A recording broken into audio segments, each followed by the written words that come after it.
This is Chuck Huber, the voice of Android 17. You're listening to Anime Seekers. You better be, or I'm coming for you. Dragon of the Darkness, Flame! Anime Declassified is a podcast run by the Anime Secrets website. Check us out at animesecrets.org for more anime, video game, tokusatsu content. Remember to follow us on Spotify, Apple Podcasts, YouTube, or wherever you listen to podcasts today. Alrighty then. Hello, Anime Declassified. You probably have no idea who I am, and that's okay. I am Frankie, and I am here with my co-hosts here to discuss a series that is very close to my heart. Would you guys please introduce yourselves? Yeah, so I'm Rizwan Merchant, and I hope you guys all know who I am at this point. Yeah, same here, Patrick. Hey, I'm Diana. And Frankie, how can you say they don't know you? You are basically the star of Fandom Toy Box on YouTube. The sad part is that's really true, and I hate my life for it. No, you don't. The sad part. You love buying those toys and talking about them and reviewing them and everything else. I spend way too much money on this stuff. You do. But speaking of, I have reviewed stuff from this series on there. Today we are going to be discussing the first series, anime series in the Digimon franchise, Digimon Adventure, or just Digimon Digital Monsters in the English dub. So this came out in 1999? I want to say originally. Yeah. Yes. Because I first saw it on Fox Kids because I'm American. And unfortunately, that's where I started. But I mean, that's not a bad place to begin because Digimon is one of those gateway anime that people hooked on it. Digimon, Sailor Moon, Dragon Ball Z, and Pokemon. Yeah. Those are some of the bigger hitters to like get people in. Gundam's another one, for example. Gundam Wing, specifically, I would say, right, is what got Gundam to blow up around here in the U.S. But I want to say something before we talk about the show itself. Is that everybody in this podcast right now, I met because of Digimon. Every single one of you people. So this is true. Me, Frankie, and Patrick all met on the same day in a random live stream when we were all trying to be nerds to watch the finale of Digimon Cross Hunters because there were cameos from the first 5 seasons of Digimon, and we were nerds that wanted to see that happen. So we all hopped on a live stream and we started talking, and that somehow led to us making a Skype call. And dude, I'm not going any further into the history than that. Well, I met Rizwan on a Digimon fan forum when I was 13. That's true. Me and Diana met years before I met you two on a Digimon fan forum. So if you guys haven't figured it out, this franchise is a pretty important part of all of our lives.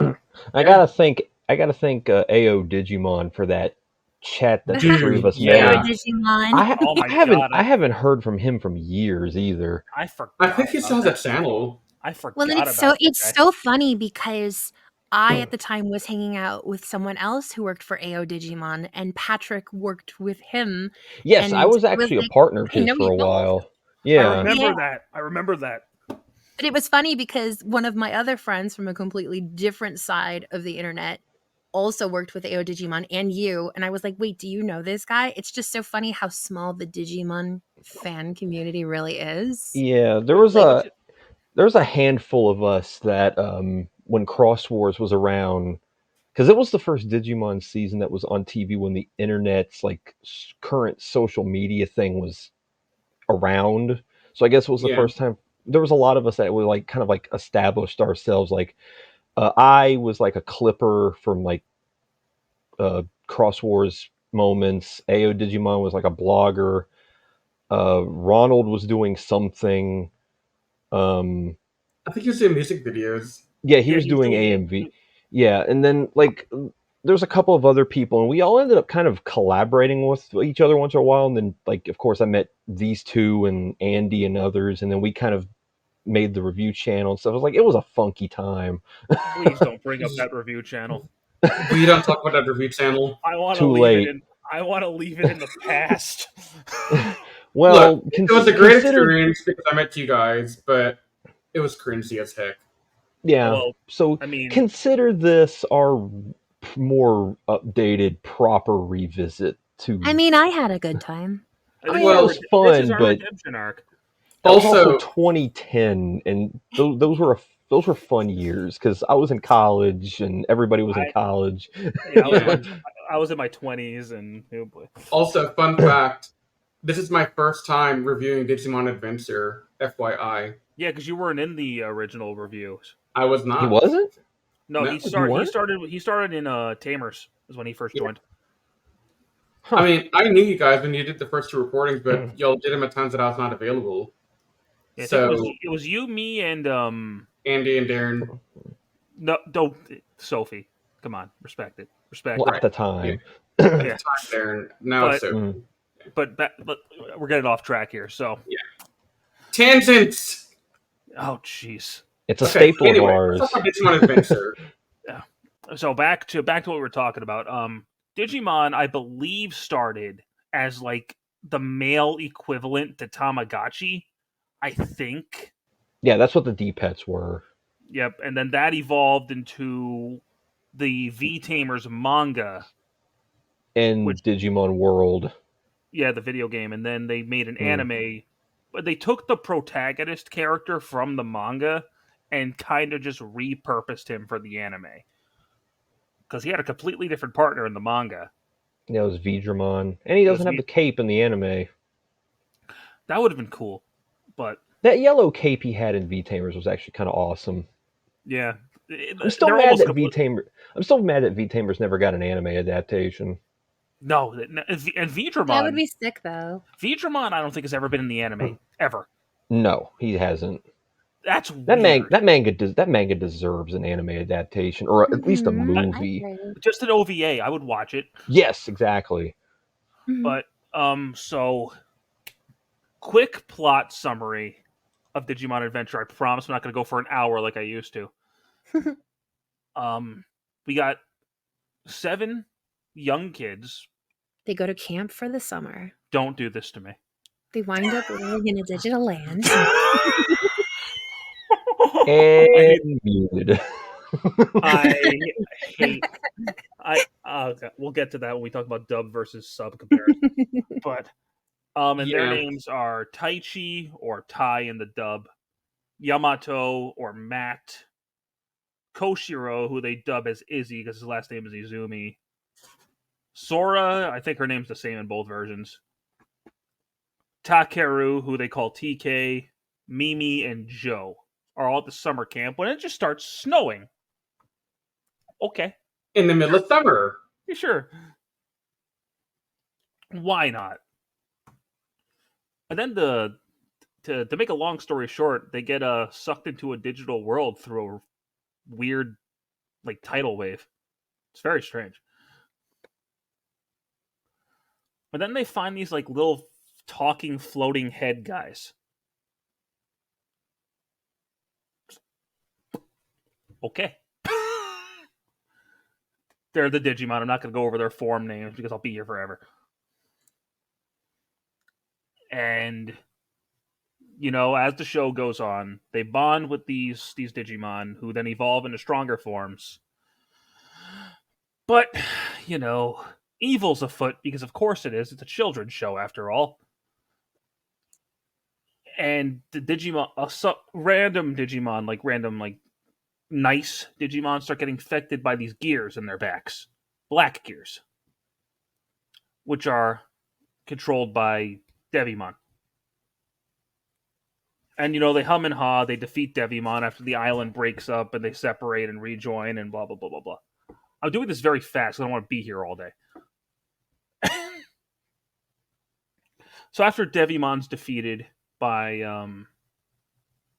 Angemon, how did I forget Angemon's name? How do you forget Angemon's name? After they defeat him, they start dealing with an Elvis impersonating monkey. After they meet Genai, whose name I cannot remember from the Japanese version to save my life. It's just Genai. Oh, okay. So it's just pronounced different. Yeah. Yeah, it's not anything that special or But interesting. also, while they're dealing with Edamon, they are also trying to find these things called tags and crests, which represent their biggest personality trait. So courage, friendship, love, sincerity, reliability, knowledge, hope. And there's one more, which we'll get to later. So they get their tags and crests by overcoming these, personal struggles, and then they find this like pyramid, this like upside down pyramid thing, where Edamon's like keeping all of his like dark network stuff, and Greymon, who is the main character, Ty's partner Digimon, fully evolves into Metal Greymon, who hits him with shark missiles. Now, something very weird happens here because after Metal Greymon defeats Edamon, Ty gets sent back to the human world. And the budget for this episode is a lot higher than the other ones, and you can tell. But there's some pretty significant plot developments in this episode because we meet his little sister, Hikari, or Kari, who knows who Agumon is. We'll talk about that at another day, why she knows who he is. But she knows who Agumon is. And this is where you realize that time moves differently between the digital world and the real world. Because Ty's been there for, a couple of hours? And he gets a message from Izzy, and Izzy basically tells him, yo, everything here is messed up. We need you. So him and Agumon go back, and there's a little Digivice on his kitchen counter. We'll get back to that. So gradually, after Taichi gets back, all the Digidestin reunite, and they're now dealing with a vampire. So we've gone from a devil to a monkey to a vampire. Make sense of that. Whose name is Vamdemon or Myotismon the Double. What does Myotis mean? I think it's just vampire, right? Because I know his Japanese name is Vampire Demon because it's Vamdemon. I don't know what Myotis means. But Give me 1 second. Patrick's on the. I'm also. It means bat. Yeah, it's a type of bat. Greater It's a mouse-eared really bat. American bat. Yeah. So, Myotis is the name of the bat. Oh, So- okay. So I like how me and Patrick both instantly go to do research. I mean, it's easy. It's easy information to find. So So they during all this, we start hearing. We also meet another Digimon, Tailmon or Gatomon. And if you don't speak Spanish, Gato means cat. There you go. So Diana's favorite Digimon, and we'll get to her in a minute. And she also has a friend named Wizardmon, and we'll get to them in a little bit. So during all of this, we start hearing about an 8th Digidestin, because there's another tag, which is the tag and crest, which is the crest of light. And Myotismon fears this 8th Digidestin, but he's going to the human world to hunt him down. And the others are like, nah. So they follow him back to the human world, and this is where things start getting a little more serious. Because before this, it was very I don't want to say childish, but it was very much more like a typical, monster of the week type of thing. Now it's getting a bit more serious and serialized. And, we start getting backstory about when the kids first saw Digimon, and they first saw Greymon way back in the day. I think Ty was 5 or something. 5 or 8, something like that. And we also find out here that the 8th Digimon partner is Gatomon, the Digimon I was just talking about, the little kitty cat. And her partner is Ty's sister, Kari. And they eventually, because my Otismon like fogs up all of, where do they live? Tokyo,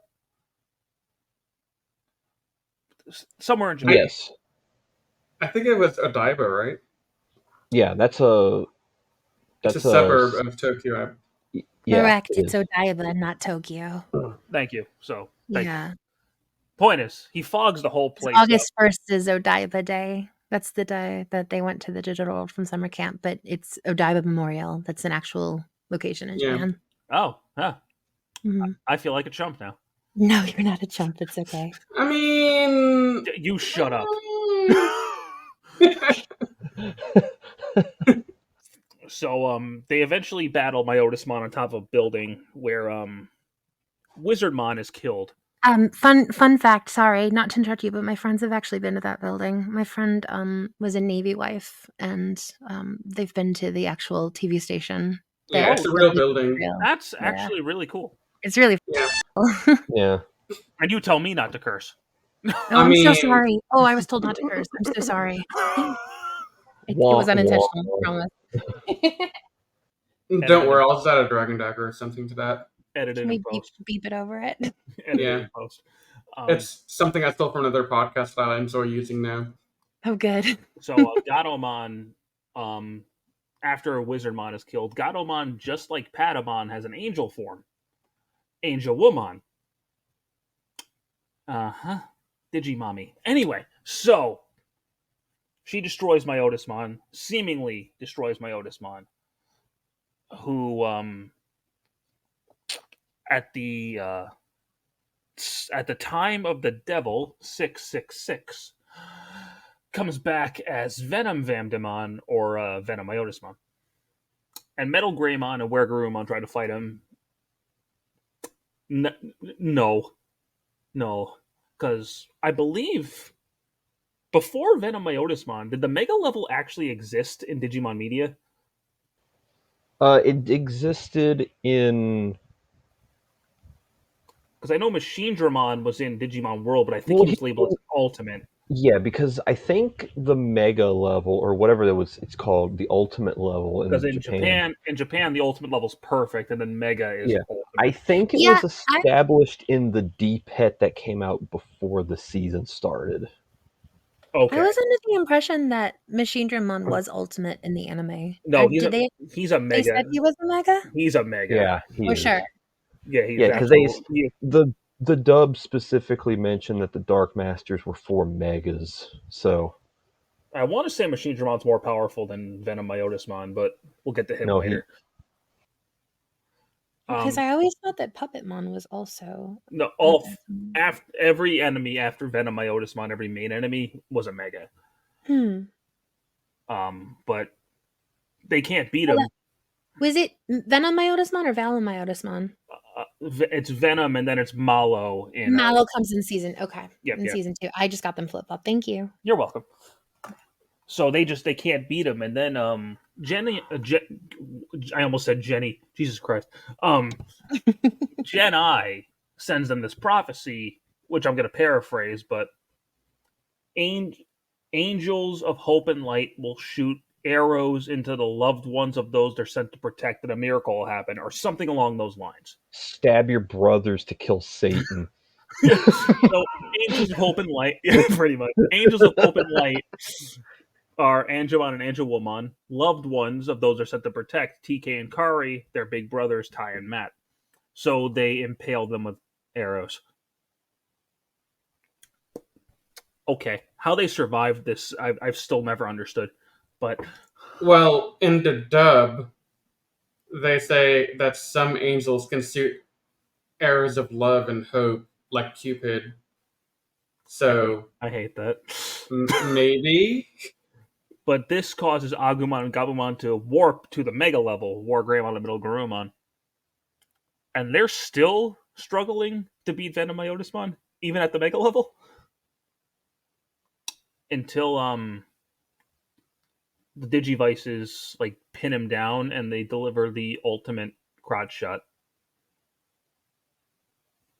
Really? You had to go there? Tell me I'm wrong. He had He had to go there, but he's not wrong. No, that is an accurate description of what happens. That's Like how it they or beat him. not. That's how they beat him. It's a real thing. I can't complain too much because he's Aim correct, for the unfortunately. weak spot. It's annoying. It's annoying when Frankie is actually correct, and I can't dispute him. So, and then suddenly, like, the worlds are distorting, and like you can see the digital world in the sky, which means something is going on up there. Because they established, I think they've been in the human world for only a couple of days, which means it's been years in the digital world.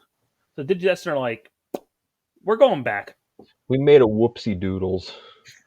and they come back, and oh boy, so there's this thing called Spiral Mountain, and these four really, really, really big meanies have taken over.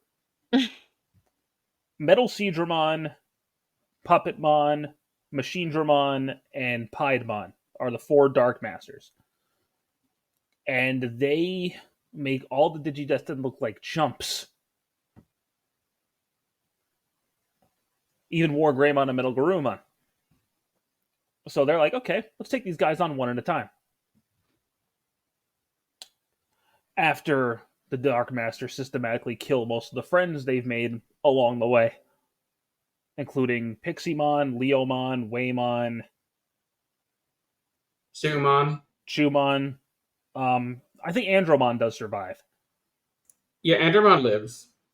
but War Greymon defeats Metal Seedramon by drilling through his freaking body. It's brutal. Now, one thing to note about that I feel like you're going to forget to mention, the reason he can do that is because he has Dray The Draymon Killer. Killers, Well, which are yeah, specifically designed to destroy Dragon type Digimon. Dragon. Yeah.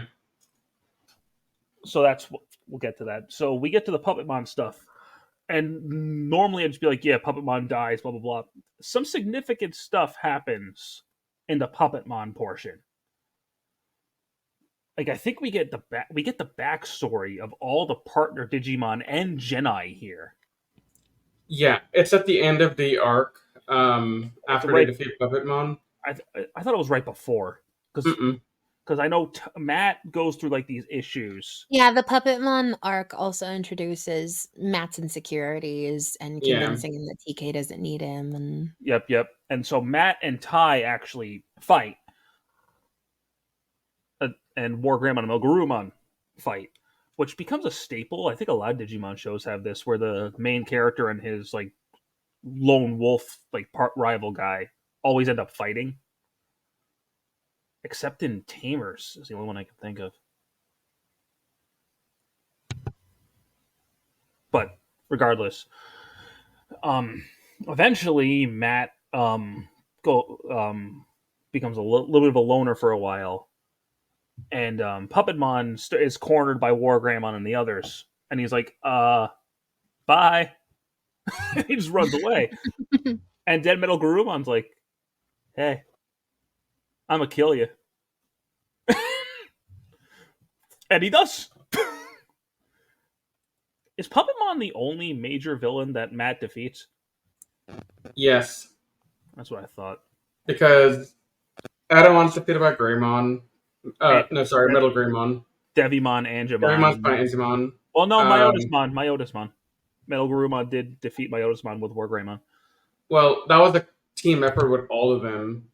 Okay, then if we're talking just solo, then yeah, this is the only one. Correct. Because in the Myotismon battle, it was a combo of all 8. And then again for Vamda, Myotismon is all 8. Yep. So after that, we get to Machine Dramon's domain, which nothing really big happens here, aside from Machine Dramon being a huge douche. are you forgetting? Are we forgetting about... I was about to say... I was going to say big stuff happens there. I was about to mention Kari's whole homeostasis light thing. I'm not... Very important.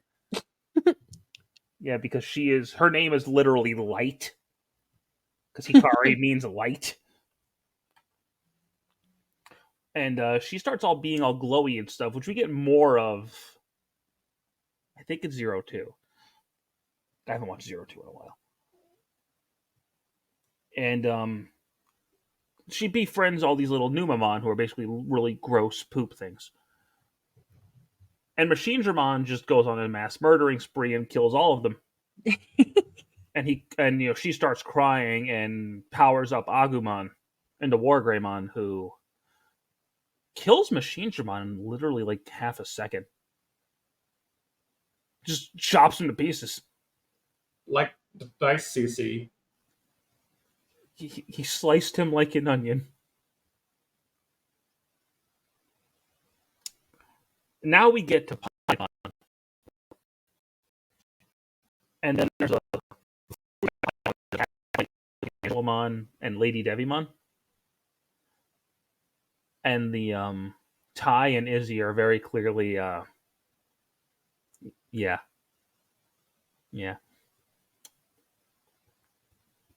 Anyway, but Wargreymon is getting pummeled by Piedmon. And Sora goes like that. And my memory's a little fuzzy on this part, but they basically help each other through their own insecurities. And Matt's all like, all right, I'll help. I got you. And then Piedmon turned everybody except for TK, Kari, and Patamon. And Angemon is nearly killed by Piedmon until he finally digivolves after, Jesus Christ, what, 40 episodes? Took him 40 episodes to evolve? It was a good long while, yeah. Because he evolved to Angemon in 13, and now we're on 52. Yeah. No, he took a long time. Magna Angemon or Holy Angemon. The way he makes Paimon look like such a chump. It's not even funny. And so he just like opens a gate, and Metal Groomon and Wargreymon are like, bye. They knock him into said gate. And you'd think that'd be the end, but no, we have this really disturbing guy who they butcher. And I mean butcher in the English dub. Okay. How come you get to be the pizza and I only get the crusts? Oh my god, I knew you were going to say that quote. That exact quote, I knew you were going to be the one to say it. We'll talk about him more when we analyze the villains, but our main villain, because he's really like the one behind everything, is Apocalypse. And he technically kills them. Because he destroys their crest and he just deletes them. But they're like, no, my crest is in my heart. And they come back and just nuke this poor man. Poor man. And, the fate of two worlds was being disturbed by this poor man. Listen, he was just depressed, okay? He just needed a Xanax. Okay. All right. But as he's about to blow up both worlds, the Digivices create this barrier around him, and he just blows up safely. And they get back to the digital world, and the gate between the two worlds is about to close. So the humans have got to go. This ending's a tearjerker every single time. And Forget the names, they don't know. And then they ruin it. They ruin it in the dub. I mean, yeah, but they go away, and then the narrator says, "I don't think our adventures are quite over yet." Thank you for ruining my life. And this is where we get a sequel a year later, but we're going to talk about that another time. Okay. So was it a year later? I thought it was 2 years. It was literally a week after. Well, no, I mean for us. For them, they're older. But yes, we'll talk about that another time. But I think it was... In continuity, it's 3 years later. Yeah. Okay. Yeah, in continuity, it's like 3 years later for them, I agree. But anyway, That was a very, very, very abridged plot That was summary. very abridged. Yeah, I've been but going off on a tangent, though. Gotta give me some credit here. I'm actually kind of surprised you didn't. But it can still happen. We're still early in the podcast, I The think. number of times that Frankie said cheese and rice. What? Why are you this way? Okay. Anyway, Does that so count as a swear? no. Oh, okay. Oh boy. All right, so Riz, what were you saying? Honestly, Diana's comment made me forget. He kept saying JC, so I said cheese and rice. I'm trying to tell him to censor himself. That's all. Oh, I Mm, didn't catch that. okay. Anyway, um, yeah, I just want to start off by saying this season has a lot of impact because Oh, of how well written the characters are in this season. The characters are really the reason this season did as well as it did, in my opinion. something this series does that no other Digimon show really accomplishes is making the whole cast feel important. Because even the next season, you have a whole new cast, and really only two of them matter. I mean, I would make the argument that the closest one that came to getting this level of character development after would probably be Digimon Tamers, in my opinion. Well, Tamers, you got the main three, but then you have Right. all those extra side characters that I feel like don't really add anything.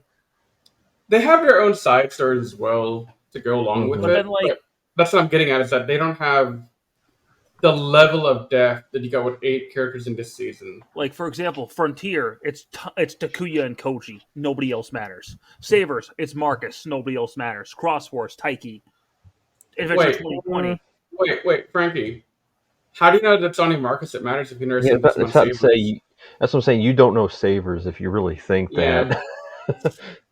yeah. He punches people. Anyway, That is true, but that's all you know about it. So Taiki, besides in Cross Wars, besides Taiki and maybe Kiriha, I know Nene has a pretty big role. Hunters, Tagiru. Yeah. 2020 is literally the Taichi show, and Ghost Game is the hero show. So this is, in my opinion, the one that does the character distribution the best. Even though you could still say Tai really is still the main character, because he is, it doesn't feel like it's all about him. Mm-mm. At least I don't think so. It also helps that Yeah. he didn't defeat every main villain. So there's that.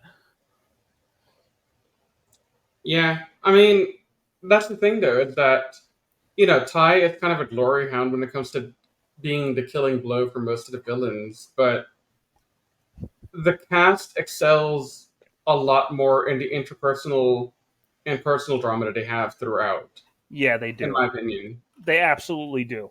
Because they feel like real people. Yeah. Yep. Like you can find yourself in at least one, if not more, of the characters in the season. Because they Exactly. all demonstrate something that you can relate to. Like, I can see myself pretty clearly in Matt, Joe, Sora, Mimi a lot. I see you more as an Izzy. No. I'm saying the interpersonal struggles they went through, imposter syndrome, Yeah. not feeling loved, not being able to recognize, their shortcomings and just hubristic tendencies. Like those are all things that we see in the season, and I can identify with all the different type of problems they're going through because these are very relatable problems that we go through. And that's one of the But geniuses of the Vamdemon / Myotismon arc is that we got to know their families really well. Yeah, and because you it get to meet really, because you meet their parents, their siblings, this, that, yeah, and the other. and that It's almost as if the requirements for being a digidestined is that you need to have childhood trauma. You're not wrong. it's just like Hold same that with thought comic until the heroes. O2 movie, Diana. Oh, Cool jeez. movie. Yeah, We're not. zero. Please don't. I haven't seen that movie. Wait, I'm not Okay. jumping the gun or anything. I'm saying Koshiro was adopted. TK Yeah. and Matt's parents were divorced. Sora had issues with her mother. She had mommy issues. Tai Chi and Kari's father was a drunk and he was absent, and their mother was kind of Wait, not there. his dad was not a drunk.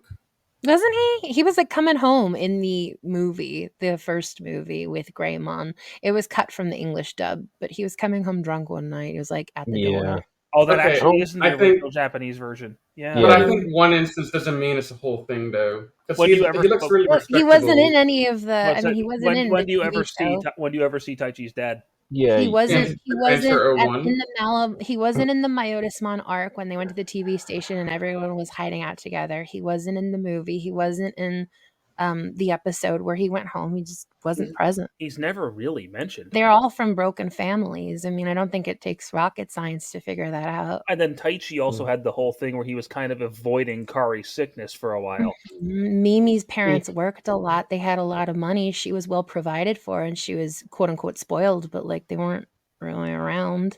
No. They also moved her across the country multiple They times. moved her to another country in Zero Two. Mhm. Yeah. So Diana brings up a very good point. Yeah. Were Joe's parents ever around or was it just his brother?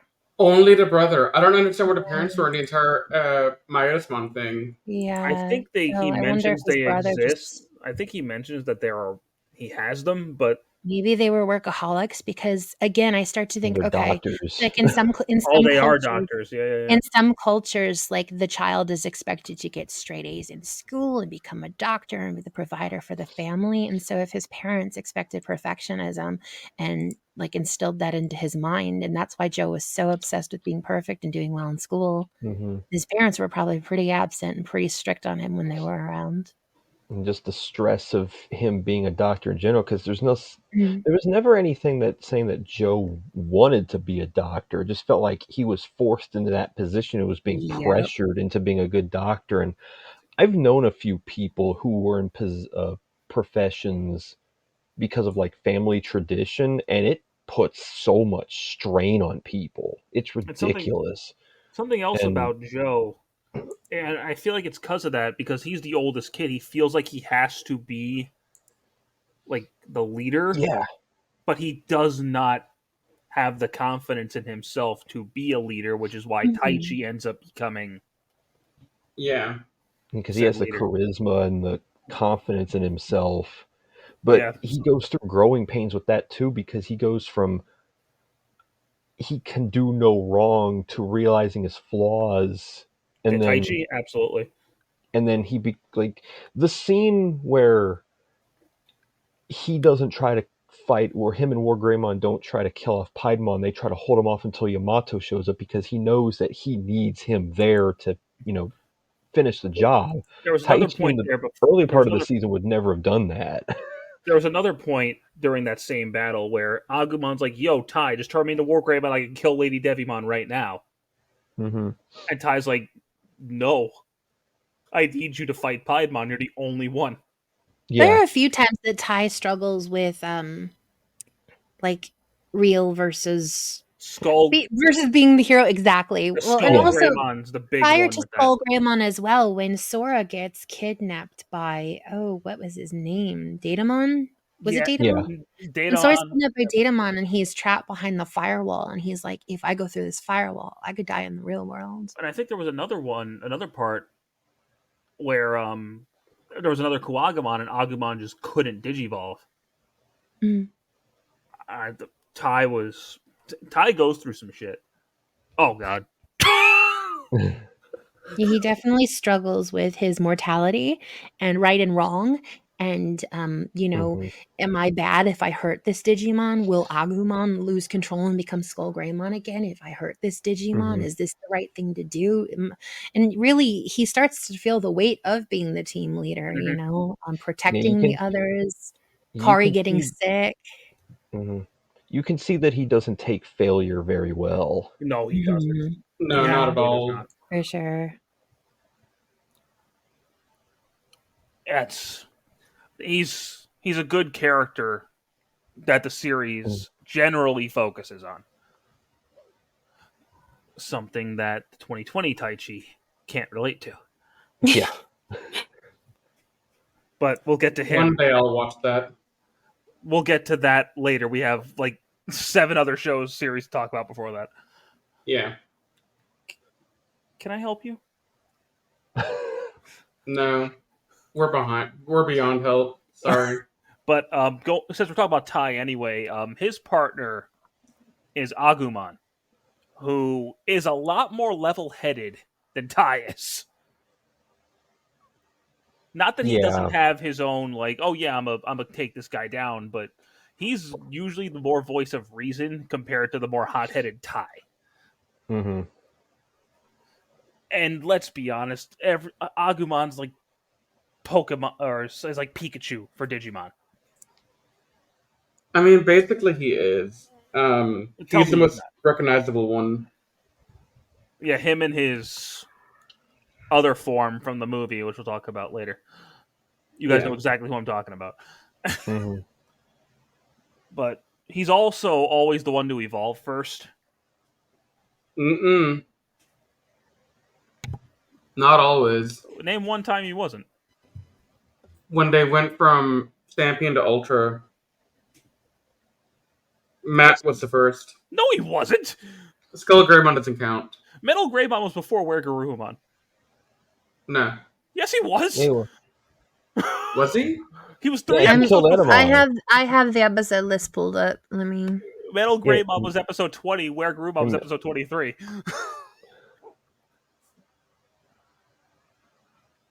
Yeah, Metal I don't Greymon is believe you. episode 20. Good job, Frankie.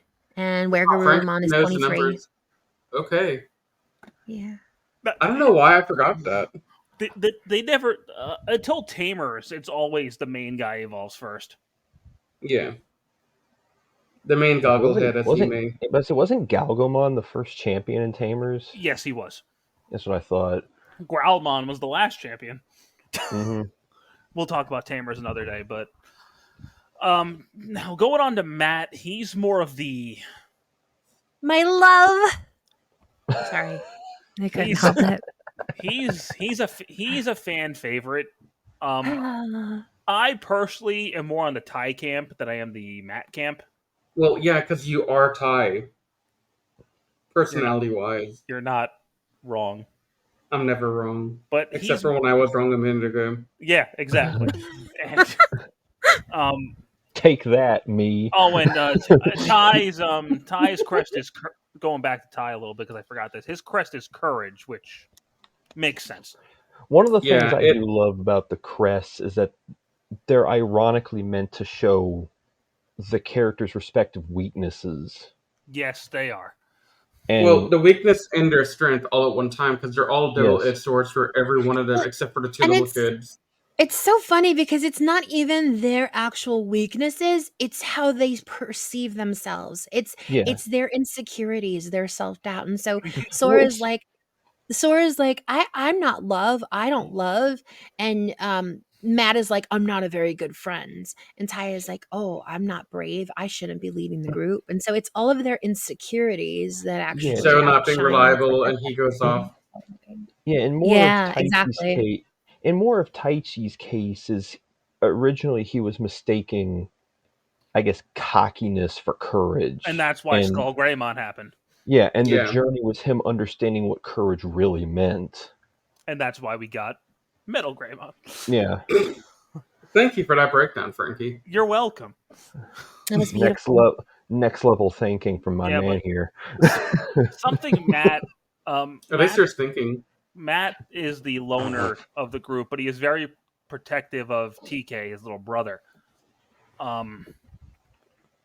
to the point where him and Ty fight a couple of times in the show, at least twice, and I mean fist fight at least twice.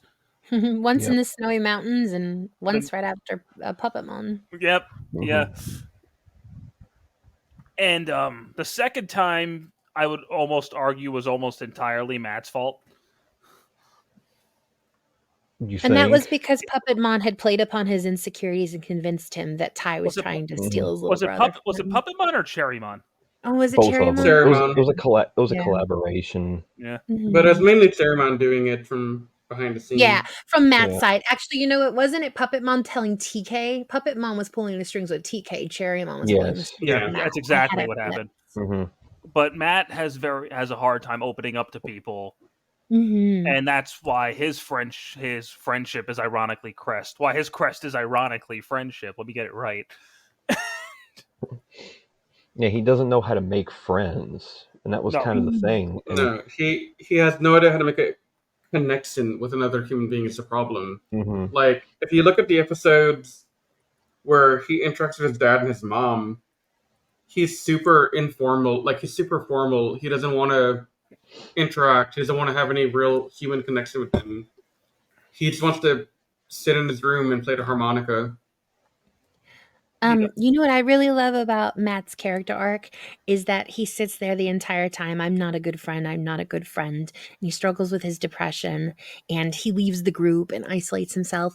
But when Sora is going through the exact same depression, it's Matt who pulls her out. It's Matt who's like, I'm here for you. Let me be here for you. I'm your friend. Mhm. It's Joe a- was there. Joe was there. He was there for moral support, but he was just kind of Joe. But you So know what? That was being old reliable, But you but know it was you- it was Matt who really was the It's a- true friend and it's a- proved himself. It's a like- very good full circle moment. Yeah, for Mhm. sure. It's a huge character growth. And it's fun. You know, and it's a shame that it comes at the end of the series, but it was beautiful, I But think. it's funny too because Matt's friendship with Ty is ironically what gives them their most powerful Digimon, but we'll talk about that next time. They just Mhm. did that because it's main character energy, let's be honest. It was cool though. Well, it was also that scene where they were stalling for Yamato to come back when Paimon was fighting War Greymon. Yeah. Yamato, as soon as he got there, he went right to Taichi. Was like, "Hey man, you okay? I'm sorry for what I did to you and stuff." I was like, And- Yamato apologizing are to Taichi? What confusing- is this? You guys are confusing friendship for romance. They clearly love each other. You But would say we're that. not- he would say that. We're not doing I'm this. kidding. I'm kidding. But on Diana's like, contrast, "Oh, these two dude characters like each other. They must be gay." Did you see the way he held him and his arms while he was lying there? They were about to kiss. No, they weren't. Patrick, they're Sonic and Knuckles from Kidding, Frontier. Rizwan. Jesus Christ! Oh my god. You know, and with Matt and Ty, I really love. And if you think back to Digimon World, in the start of the game, they ask you, "Do you prefer day or do you prefer night?"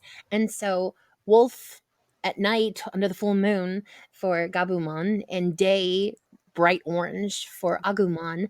And it's really cool because it's like the cool tones of the moon and the hot tones of the sun are Ty and Matt, even their crest colors and their Digivice colors. And it's just the contrast between them is literally like day and night. And I think that that's really cool that like calls back to the video game asking you, do you prefer day or night? Because it just, in the anime, we're constantly being shown the differences between these two boys, but how they complete each other at the same time. I was today years old when I caught that connection. I mean, That's Digimon funny. is pretty anecdotal. Is that the word I want to use? Anecdotal, Anecdotal. yeah. Yeah, Mm-hmm. in that way. So I wouldn't be surprised. Yeah, if they you're love onto their something. metaphors. Yeah, they really do. Symbolism. Yeah. Whereas in contrast, Gabumon is a lot less of a shy loner than Matt is.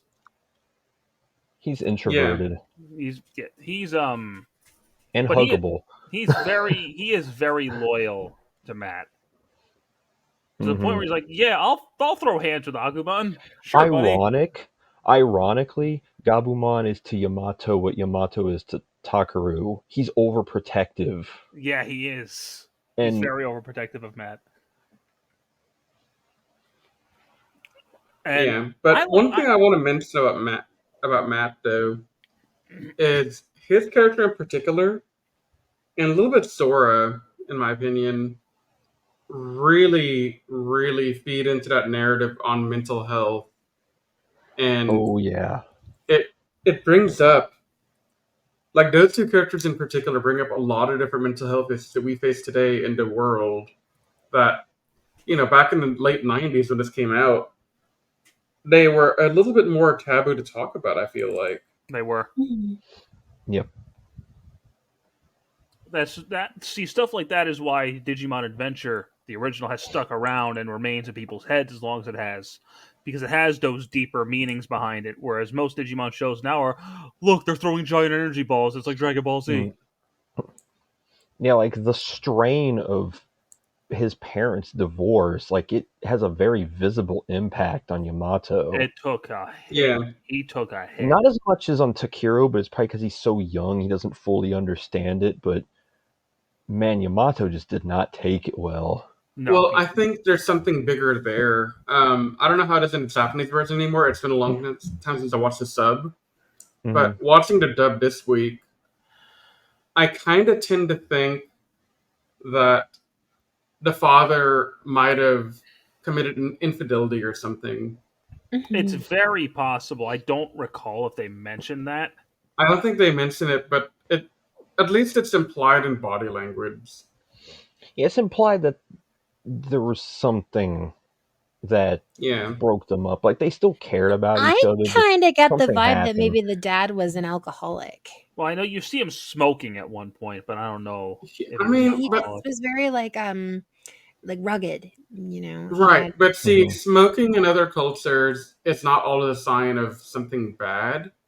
It's just a social norm for some culture, and I'm kind of wondering if anyone's listened to the podcast, they can answer this. I think the Japanese are one of the cultures where smoking is more sociable than it is a sign of like stress or trouble or anything. I actually find it funny they don't cut him smoking out of the English dub. No, they You know, don't. He I still does it. recant my previous statement about drinking. I've always gotten alcoholic vibes from their father, but I am sitting Mhm. here right now like, well, why would she leave Matt with him then? He was only 11. But that could also feed into the childhood trauma that I mentioned earlier. Matt probably has major mommy issues. He probably feels really abandoned, like, hey, my mom didn't want me, but she wanted TK. I mean, I don't understand like how their divorce worked out in court, why one parent got one and one parent got the other, why there wasn't like joint custody. But it's kind of a fucked up situation. And I feel like, TK was pretty young, so maybe he wasn't feeling the repercussions of that divorce yet. But I'm sure Matt had a lot of abandonment issues at What is that that? point. What is Oh, that? yeah. What is that? 3 beeps now, Rizwan? What? I swore. I didn't Yes. even realize. Yes, you Oh my did. gosh, I'm so sorry.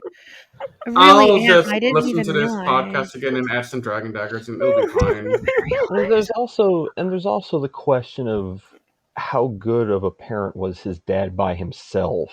Right. I With He can't. Yamato. wasn't. Matt had to learn to cook, if you remember. I mean, Yeah, maybe that was exactly. introduced in season 2, He but probably felt neglected, Oh, I'm sure. absolutely. and I mean, he like had to have. There's no other way to look at that. Oh, and his father worked at the TV station too. Let's not forget. During the whole Yeah. which is Leotis almost arc. a 20, So he and it's probably worked like a a lot.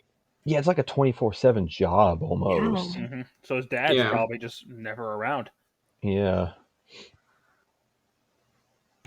Yeah, that's rough. So him being cold like that is very understandable. Mhm. Yeah.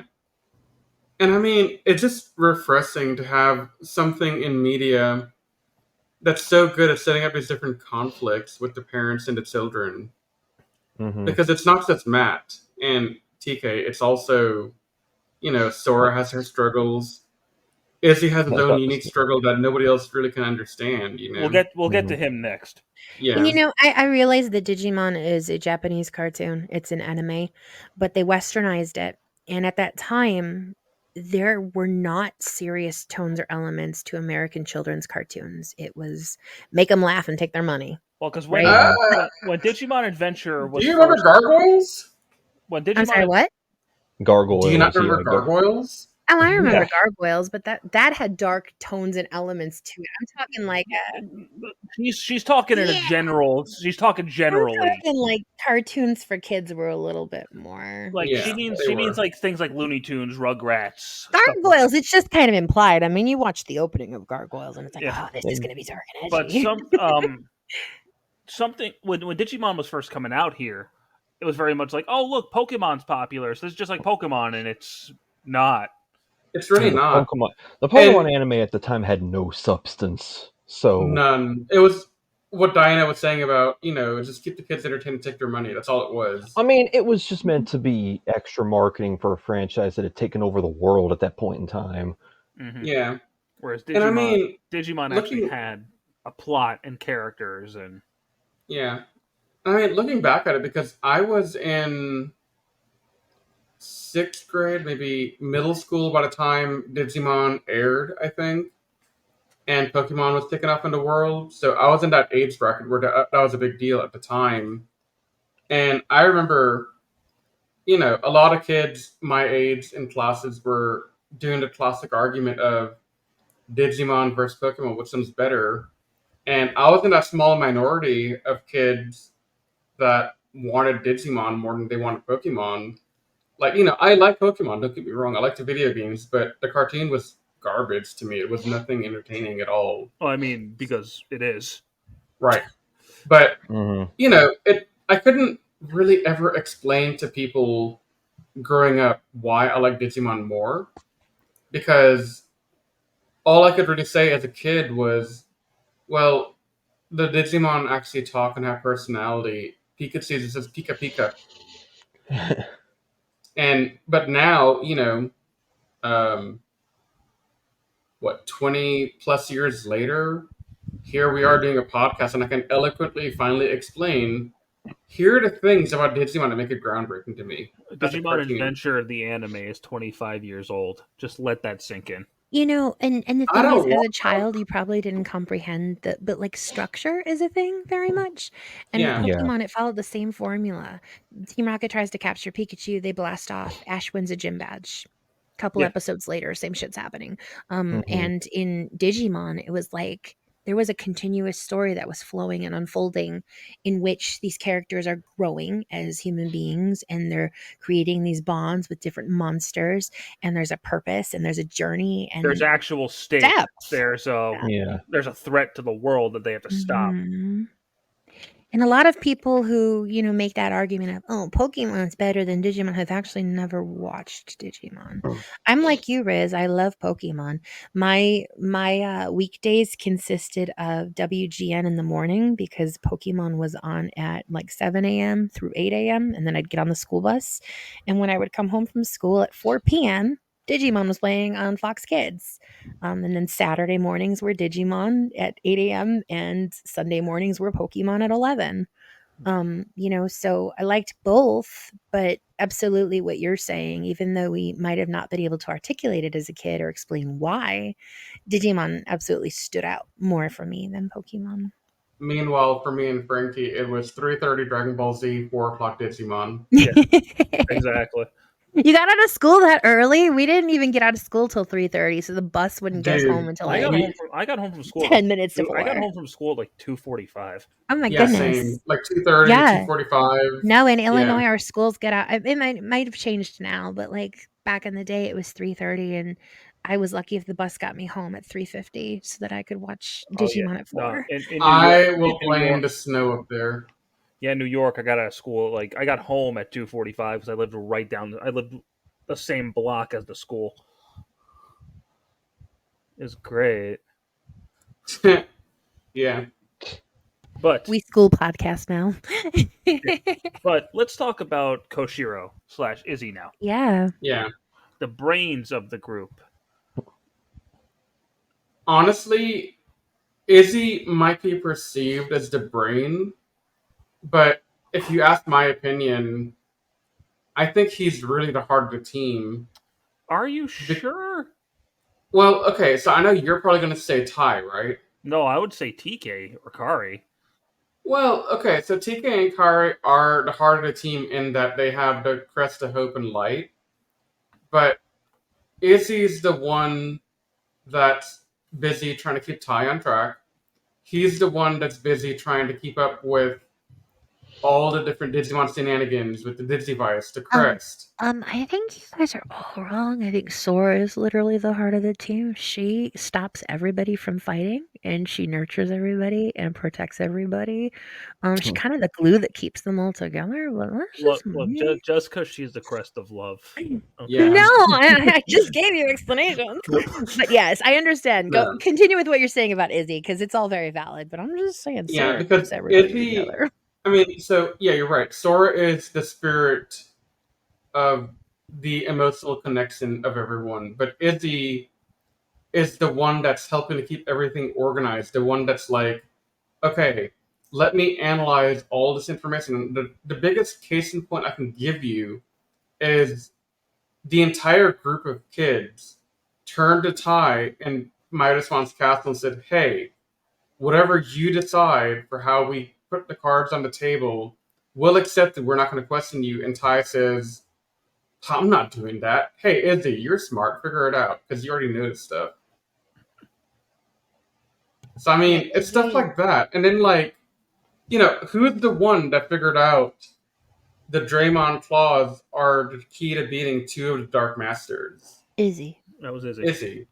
And it's not just that he's technically smart and, good at information gathering and understanding large amounts of information, because he absolutely is. Izzy's like the underdog. He really But is. but he's also the heart of the team because without him, Devimon would have wiped them around the place. Like they had no chance against any of these people. Hell, I Yeah. would say he's more of the Salmon. motor. What? I'd say he's more of the motor then because he's the one who keeps them afloat. Mhm. I mean, he's maybe Like, like the structure, I would say. yeah, something along that. He's Along those Yeah. lines. literally their oh, their operating system. Oh my Ironic. god. He is their computer. Listen, they're in the digital world, so think of it like a big Hmm. computer. Izzy is like the overseer of everything, essentially. He's the guy behind the scenes, the eyes in the sky. Hmm. He's the one that keeps everything moving. When you're right, you're right. Yeah. Hmm. Wow. But no, I mean, Izzy deals with a lot of stuff that it's also really heavy. Um, for one, he's literally in Ty and Sora's class, but he's He's what, younger like a than them. year or two younger, I think. Yeah, he's younger. Hmm. So he's already dealing with the fact that he's different from everyone else. He's dealing with the fact that his parents are trying to shield him from the fact that he's adopted, and he knows about it. He knows he's adopted because he overheard him one night, and he had to internalize and figure out all that stuff on his own because he didn't want to break it to his parents that they slipped up and he found out. Did they ever go over who his real? Oh, they died in Yeah. a car crash, right? I don't know if it's a car crash. I don't remember anymore, but I I know do know that it they was a said it wasn't. distant cousin of his father. Yeah, I remember them saying that his parents got in a terrible accident, which I interpreted as a car crash. That's possible. A lot of these tragic stories begin with a car crash. I mean, that's a common trope. A car But crash killed Lily and James Potter. yes, Potter. But no. So I mean, Didn't a car his crash kill Sam Ichijoji? Oh my god! Jumping the gun, but I mean, you did say car crashes are common with this stuff. Like, yeah. if we gotta kill him, we gotta use a car, right? That's the most explanation. Yeah, and then Ken kicks a puppy. It's fine. Anyway, Yeah, so my thing is, Izzy's going through all this different drama and struggles, and he's holding it together. He has a couple of breakdowns throughout as well, but not as significant as the others did, because his struggles are more just, why can't I be quicker to figure this stuff out type stuff, I think. I don't think he had like any really big mental breakdown ever like the others did. No, he doesn't. But I mean, the only time I could think of really is the Atler Kabuterimon episode where he like gives up his soul for a little bit. That was hard to watch for me. That was a rough episode. Yeah.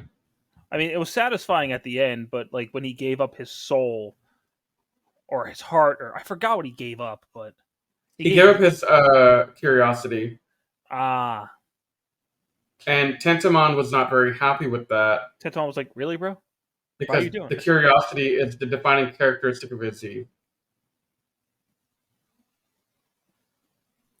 Yeah, that was and then in contrast, Tentomon is pretty jovial.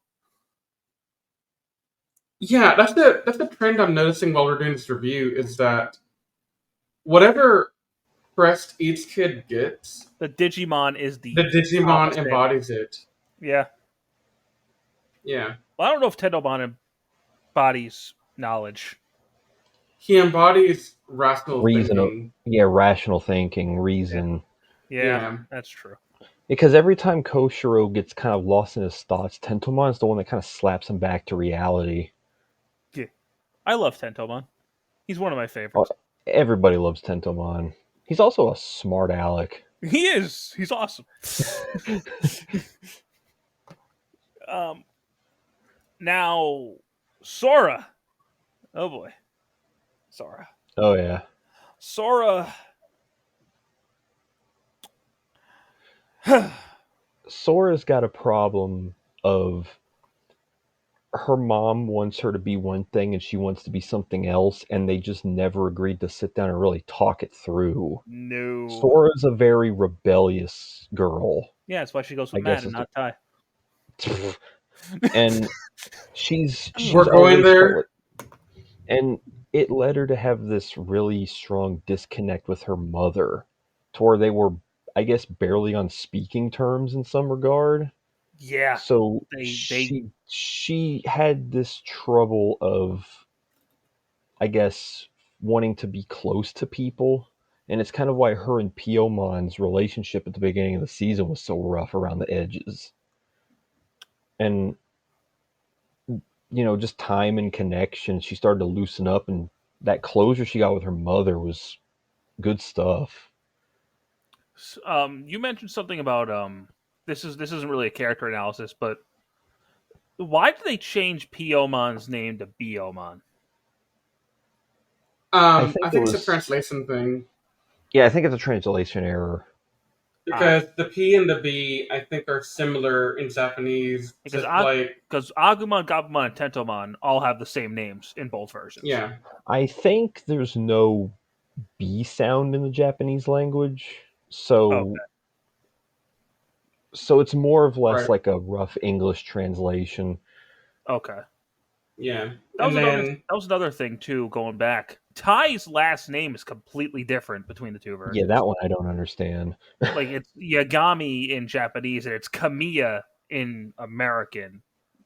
Yeah, I don't understand that one either, but whatever. Okay. But back to Sora. I'll be real with you guys. I've never been the biggest Sora fan. Jeez, tell us how you really feel. Okay. That's a threat. I gotta keep myself censored here. She's ever since I was a kid, just her was always my least favorite Digidestin, even when I was growing up. Really? Because that's not my least favorite. Yeah, to me, I never clicked with Sora. I like Biomon enough, but Sora, I don't know. It's something about her rubs me the wrong way. I was gonna say, I might catch some flack from Diana on this, but I think they focused too much on Sora's home issues and how it affected her, because every time we get like a Sora focused episode, it's all about how she can't love people. Like in the beginning, she can't love the Digidestined, because she feels like she had a bad relationship with her mom. Then later, it's her mom issues again, and then she also has that mental breakdown at the end where Matt has to snap her out of it. She was Um, mean to Biomon at first too. yeah, so I mean, it it seems like okay, so they did good exploring the relationship of a single parent and their daughter because I think her mom is a single parent, I think her Hmm. dad's dead. I think. something, but whatever the case might be, it was very obvious that Sora went through a lot of stuff, but I think they hammered it home too hard because even other characters, when they get screen time to do stuff, it's a little bit more varied. Like, you know, there's the fun moments, there's the sad moments, there's the hyper moments, but with Sora, I can't really think of too many instances where Sora was allowed to just chill. She's either the overbearing, nurturing, motherly figure to people, or she's dealing with her mother issues. That's 100% it though. I mean, so she has mommy issues. I think that's why she falls into the role of mother in the group. For as overbearing and smothered as she feels by her mother, she also can't help but be a parallel of her mother to the other kids. Hmm. Oh, that's Baby that, them. And I mean, she's constantly babysitting TK and Kari. Even though the boys are like, oh, we really care about our siblings, Sora is constantly taking care of their siblings. And I think that's Yeah, Um, kind of, and I think that's kind of what I like about Piomon's role with her is that Piomon is very nurturing to Sora back, yes. and it kind of warms Sora up to the idea of being comfortable around a mother figure. It's And like then Biyomon is the the mother that Garudamon, Sora wants. yeah, and the bingo. Garudamon moment makes Sora realize that, man, I was really hard on my mom for no reason. Yeah. And Yeah. That was also the moment where I think she realized in her brain, I've been really hard on Biomon slash Piomon Burgermon. too, Well, and yeah. I kind of understand because she's an 11-year-old girl, right? And I Hmm. think back to like just when I was 11 years old, right? I didn't understand some of the motives and the actions behind what my parents would do. I didn't understand adults in general. I was 11, you know? Um her mother is always pushing flowers on Sora, flowers because Sora's a girl. You're a girl. You should wear girlier clothes. You should I mean, and we're not going to talk well, about the movie tonight. Well, hang on. We're not going to talk about the movie tonight cuz we're not there yet. But even the instance with the hair clip, she starts Hmm. being more girly after adventure happens. But she was just like, I just want to play soccer. I just want to go out with the boys. I just want to go play in the mud. And her mother was like, no, Sora, you're a girl. You have to be a girl. You have to be a girl. And so I think Sora felt like stifled by that, like pushed Well, into I guess, this yeah. expectation. And it made her rebellious, like I mentioned Yeah. earlier. It made her reject her mother and She's reject her she's a yeah, role. tomboy at the heart, Mhm. Yeah, she was basically solely. but forced into doing something she really didn't want to do. I think Mhm. some of that stuff about the flower pushing from the mom onto Sora might actually be more to do with the fact that her mom owns a flower shop and she's trying to Mhm. get Nice. Sora to take responsibility to help out the shop more often. Yeah. It's kind of like Because, what we mentioned about Joe, where it's like a legacy thing, but she's not accepting of it like Joe is. Yeah. Yeah. Yeah. yeah, And it's almost like as time goes on in adventure, her friends and Biyomon help her to see. Like, that's just the vibe that I get. In the beginning, she was Mhm. like, I don't want to be what my mom wants me to be. I'm going to be a tomboy forever and blah, blah, blah. But as she's growing up, I mean, it kind of is like a growing into yourself kind of story. She's like, huh, I am kind of nurturing. Huh, I really do care for the others. Huh, I am a girl. I do like girly things. And then she's like, man, I was wrong about my mom. Like Mhm. maybe. So it's almost like a coming of age story for Sora. I can Yeah. And I can again, absolutely I'm see that. Yeah. jumping the gun, but like there's a moment in Kizuna where this parallels, where she, is the first one of the group to age out mature. Oh, that part is So rough in Kizuna. Mhm. yeah. Yeah, like I said, I don't want to jump the gun or give away spoilers on Kizuna, but it's almost like that is a full circle moment for Sora's story arc. I just feel like she spends the entirety of adventure getting to know herself. I mean, I would say for the first probably 25 episodes, pretty much until Mhm. Garudamon, she doesn't know who she is or who she wants to be. And then it clicks like, wow, I really am all these things my mom wants me to be. I'm a lot like my mom more than I realized. And accepts it. Yeah. And then there's Biomon. Yeah, Yeah. Biyomon literally is like the mother that Sora wants. She loves her, she cares for her, she's kind to her. Whereas Sora's mother is more stern, strict. And it's not that Sora's mother doesn't love her, it's that Sora's mother has to push her in that direction. Whereas Biyomon just kind of Mm. gently, gently taps and And pushes. again with Yeah. Biomon, just like with Sora, my least favorite of the partner Digimon. Oh, I don't know. Sora, Piomon's cute. I can't hate her. I don't dislike her, but I like Gomamon a lot more. I like Tentomon a lot more. I like Agumon and Well, Gabumon a well, lot more. Gomamon's the walking embodiment of a 4chan post. I love So, it. I love Gomamon so yeah. much. But who's next? I guess Mimi, because we've spent literally no time talking about her I want whatsoever. to sing a song. He's gonna wake the Please Gekumas. don't. And let the Shogun Oh my Gekomon god. episode. Yes. I prefer the Yeah. Japanese version better because Mimi's voice actress was the singer of the credits theme, and that's the song they used Yeah, in it's that Wish, moment. isn't it? Yeah, Yeah, it I is. I wish. wish, Yeah. yeah. Well, I do want to spend a segment later after we do the character analysis. I do want to talk about the music. Yeah. Yeah, because there's some real bangers on both sides of the equation. And Mhm. No, there are I, not. We'll get there. We're gonna get there when we get there. But Mimi's probably one of the more disliked characters of the season because I think it's mostly because she's one of the harder characters to dissect because her stuff Are isn't we as talking sub Mimi or dub Mimi? Because I feel like yes, there is a no, difference. there's two different characters. Yeah.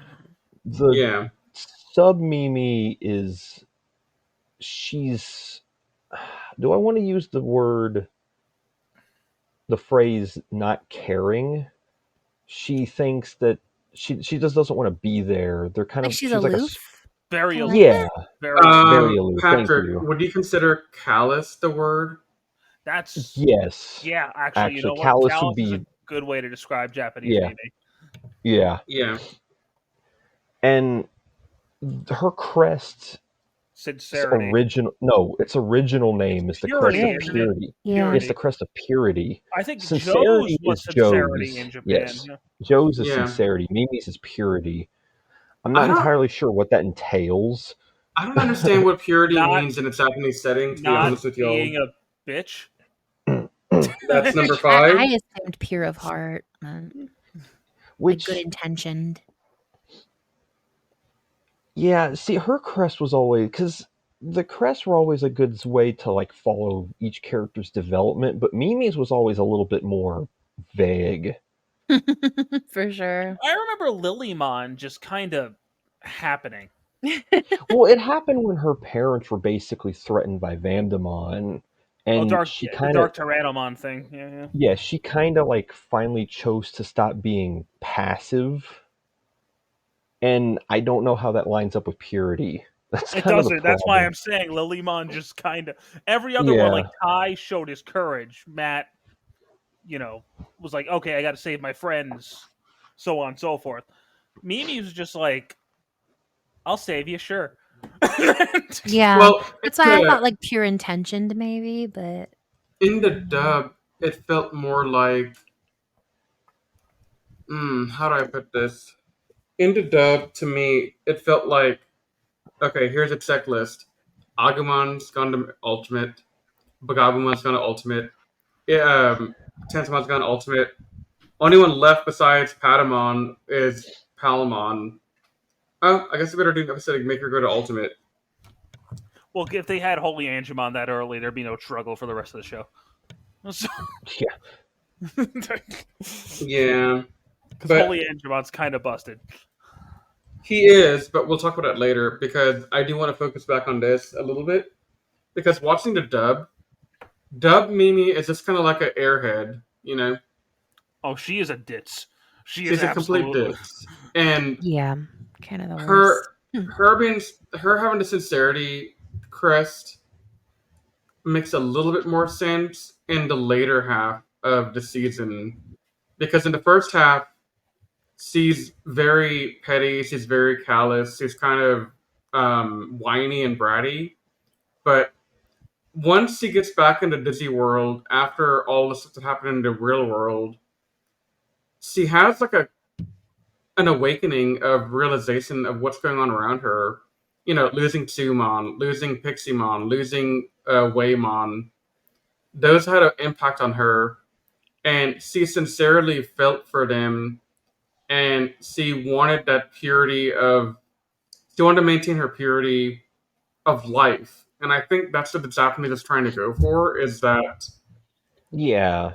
there's that purity of And life that she's trying to maintain. like she's very well mannered, she just doesn't know how to express it very well Yeah, because she's been so spoiled by kind of being the ritzy girl of the group, and she didn't really, I guess, feel like understand being more down to earth until she was with them, and it allowed her more, I guess, pure of heart side to become more prominent. It's like I said, it's a little bit more complicated to figure out, but yeah.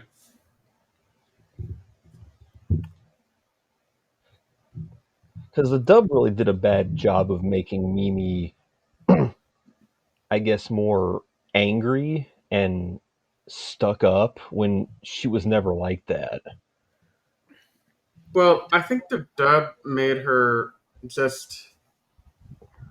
I'm not gonna say she was unlikable because I know people liked her, but I think of the eight, I consider her the one that I feel the less connection with.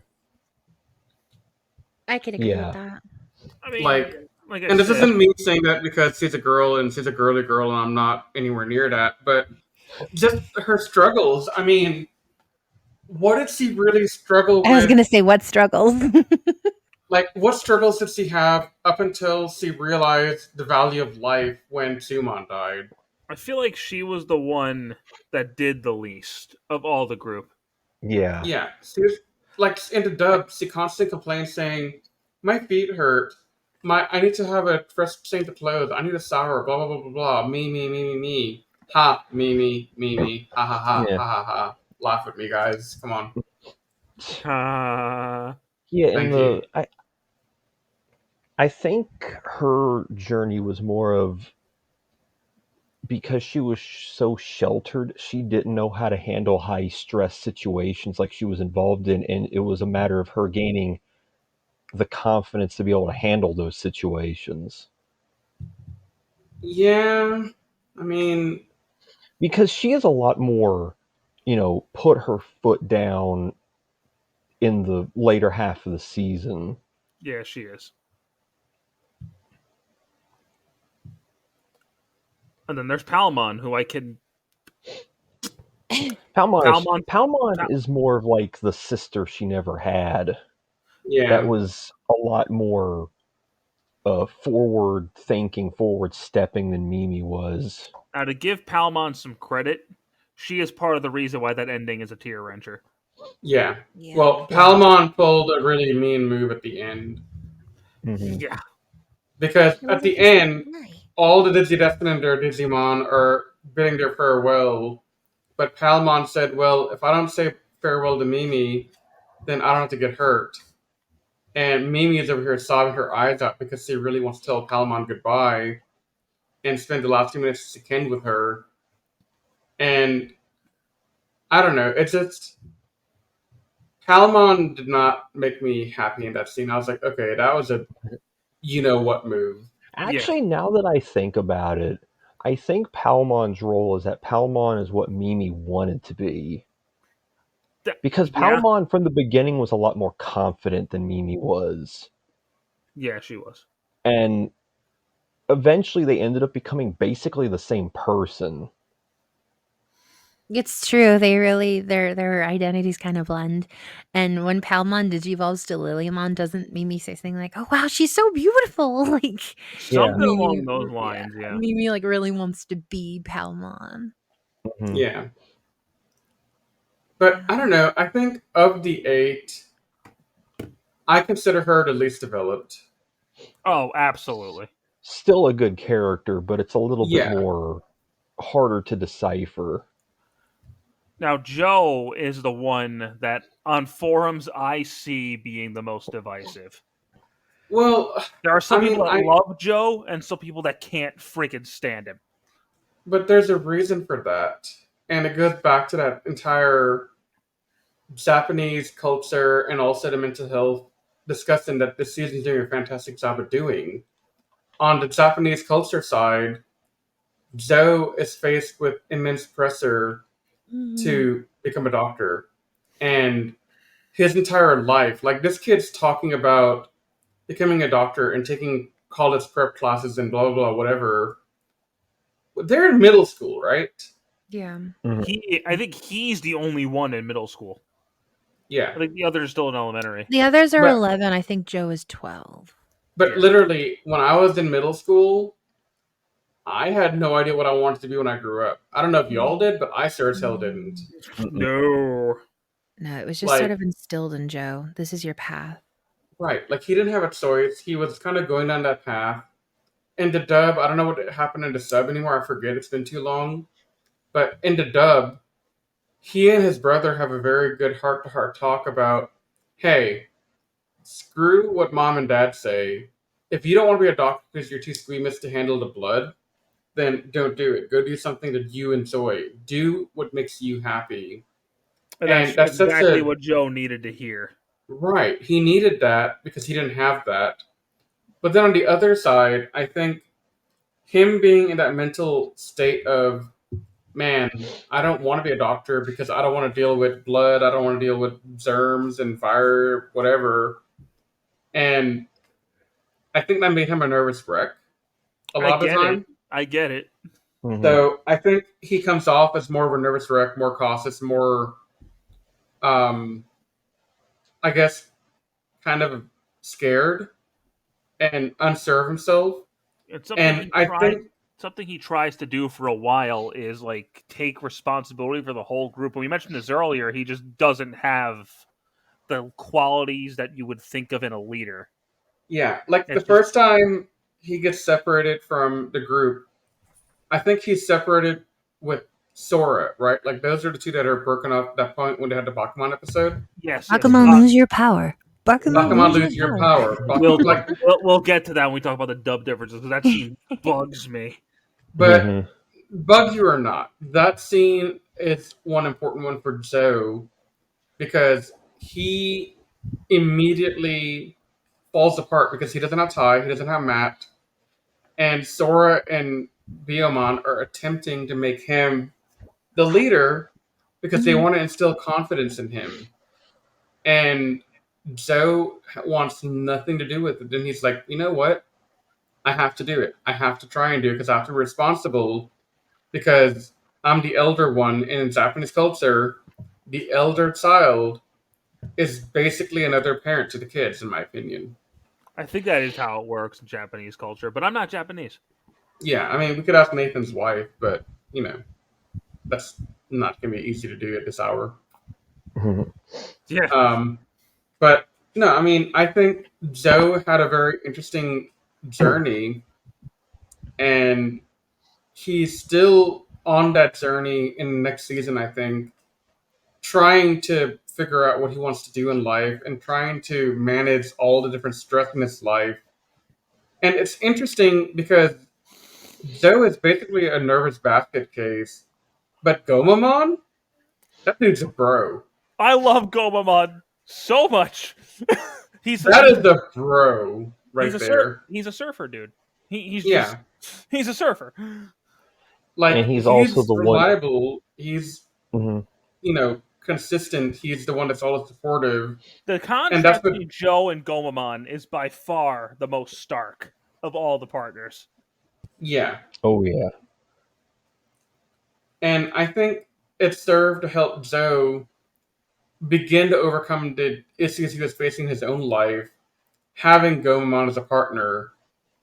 And I think the reason people don't like Zoe is because they're unwilling to accept that Zoe is broken, but when he broke and he's in this life of his, he can't function, and that's a really big deal. Like in mental health, it's not uncommon that when you hit a certain point, you break down and you're just a nervous wreck the entire time. I mean, Patrick, you can back me up on that. I think. No, yeah, it is true. But it also Joe always came off as he was a bit of a stiff, like he was trying to be like the morally righteous, like a bearer of logic. And Gomamon was kind of the same way, but directly about him, and his overly goofy attitude did eventually loosen Joe up to where it's like, we don't need to be super serious and super like mature all the time. And then we get the try. No, we don't talk about that. But when they got done with the Vandemon arc and got into the Dark Masters arc, you could see Joe being less like overbearing and more, I guess, properly mature and like not adult perceived maturity with him, especially because he was able to sit down with his family more and Gomamon fully rubbed off on him and everything. And he was incredible in the Dark Masters arc. Yeah, he was. Yeah. Like the segment where he was like, well, we need to go find Yamato. And instead of like trying to be like a drill sergeant about it, he said it with a smile and, pure confidence. And like that Joe didn't exist early on. You mentioned earlier him talking with his brother. That happened during Mm. the Myotismon arc. So it's almost like Yes. that vote of confidence from his big brother saying, Yeah. "Hey, it's okay. It's going to be okay." Was like reassuring to him like, "Yeah, all right. Yeah. I can loosen the That's what I'm reins a saying. little Like, yeah, his brothers telling him that he was overworking himself and Gomamon's goofiness, it like loosened him up a lot. bit." Mhm. And yeah, Joe is probably one of my favorites. I still say Taichi's probably my favorite just because his arc is a lot more in depth than everyone else's, but Joe, like, I relate to him a lot more than I do anyone else, I think being the guy Yeah. who puts a lot of stress on himself, tries to be like the shoulder people can lean on when they need it, I, and just kind of overwhelming yourself at I think times. he, alongside probably Matt, are the most developed of the 8, and Yes, then because and then maybe Taichi.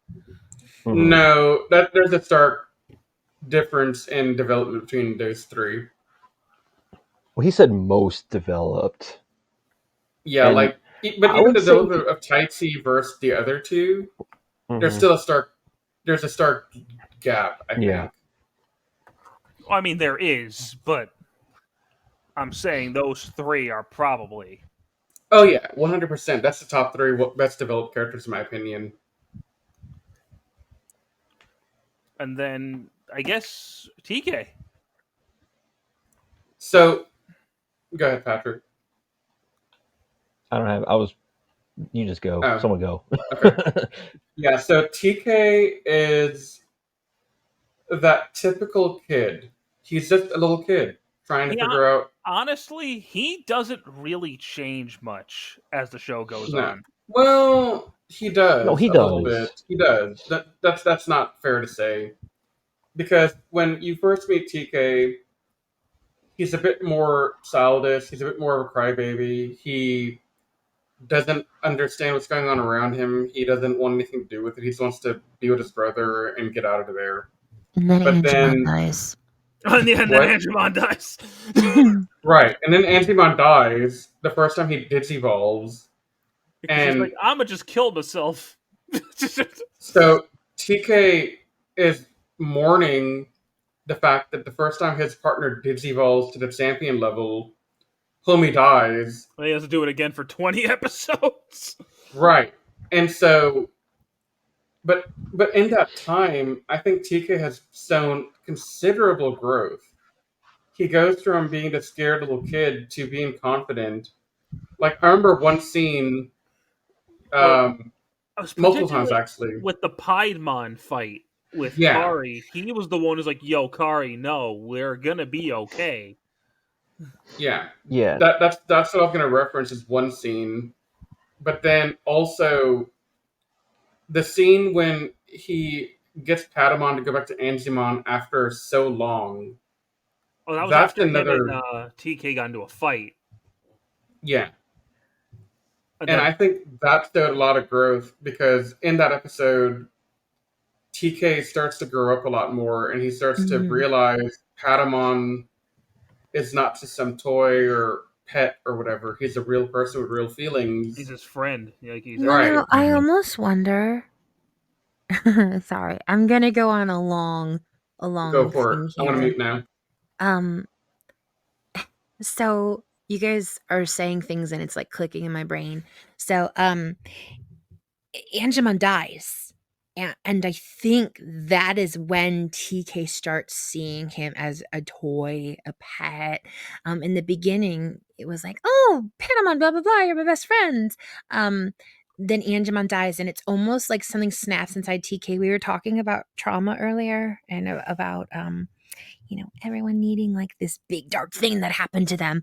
And I had mentioned prior that like Matt probably had severe mommy issues and abandonment issues, and that TK was probably too young to really feel the repercussions of the divorce. Because if you think about it, mom was probably like, oh, hi, I love you. Yeah, everything's wonderful. She probably never let TK see that she was upset and hurting from the divorce. So TK had not gone through this major dark thing, this development, this growth. The reason that I say that Angemon's death was that, and again, I'm jumping the gun. I'm going to talk about something from O2, and we haven't gotten O2, but honestly, people, if you haven't watched O2 and you're watching this O1 review, what are you doing here? But in O2, when Devimon makes a reappearance, TK loses his mind. He absolutely is triggered by it. You can see the emotional scar that it has left on him 3 years later. He's still, dealing with, hey, this monster took Patamon from me. Like I almost lost my best friend that day. And I really think that this was TK's like defining trauma moment, whereas all the other kids had childhood trauma from their families. I think But that Angemon's is death the was. childhood moment because he is still a child at this point. Yeah, that's what I'm saying, So Rizwan. yeah, That's Mhm. literally and what I'm saying. I'm I'm just saying and this was reinforcing. his moment. This was his Yeah, mhm. moment of stepping through that threshold, whereas the yeah. other kids had done it prior to O1. So Yeah. those first 20 episodes were TK being a carefree child. He's still a child, obviously, after this happens, but it's a little more of a serious role. And again, when Devimon is screwing with TK's mind and trying to separate him from Patamon, it's almost like that's a more real realization, like, oh, we could actually be separated again. And it's sort of like, maybe we shouldn't do that because I really do love him. Hot take, Yeah. but I think Devimon is the biggest threat they faced. Oh, yeah. It's Devimon. mental warfare. It's mental Yeah, warfare. Hmm. yeah. The mental This. warfare he does on on 6 kids Yeah. because Taichi was never really exposed to Devimon until TK, Mhm. so he didn't get poisoned the I way mean, the other six Devimon did. is a narcissistic manipulator. Yeah, Oh Absolutely. yeah. But he was One of also the working for Myotismon, so yeah. One of the ways I always looked at Takaru was because he was so young, surrounded by kids that were much older than he was. He kind of played scared behind everybody. And like you said, when Aunt Patamon digivolved for the first time and his partner got killed in battle, his partner being a baby for like a whole story arc and yeah, because stuff, he didn't become Patamon he again until after Edamon died. Yeah, so he probably felt like he was dead weight. Like he was like the useless one, and he wanted to stop relying on Yamato and actually be able to stand up for himself, but there was always things holding him back until he finally got cornered by Piedmon when he was the only one that could reasonably stand up, and he finally got his moment. He finally was able to step up to the big boys table at the very I end, and it led him into Zero Two being probably the most logical and reasonable member of that team. And it's not even close. I Yeah, might exactly. actually I might actually argue that that moment came before the Piedmon episode.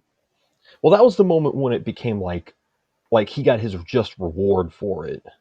Yeah, because I think the defining moment when TK went from, you know, being the kid to being a full member of the team and being able to fight and join the fights and help everyone and be a critical team player, Mm-hmm.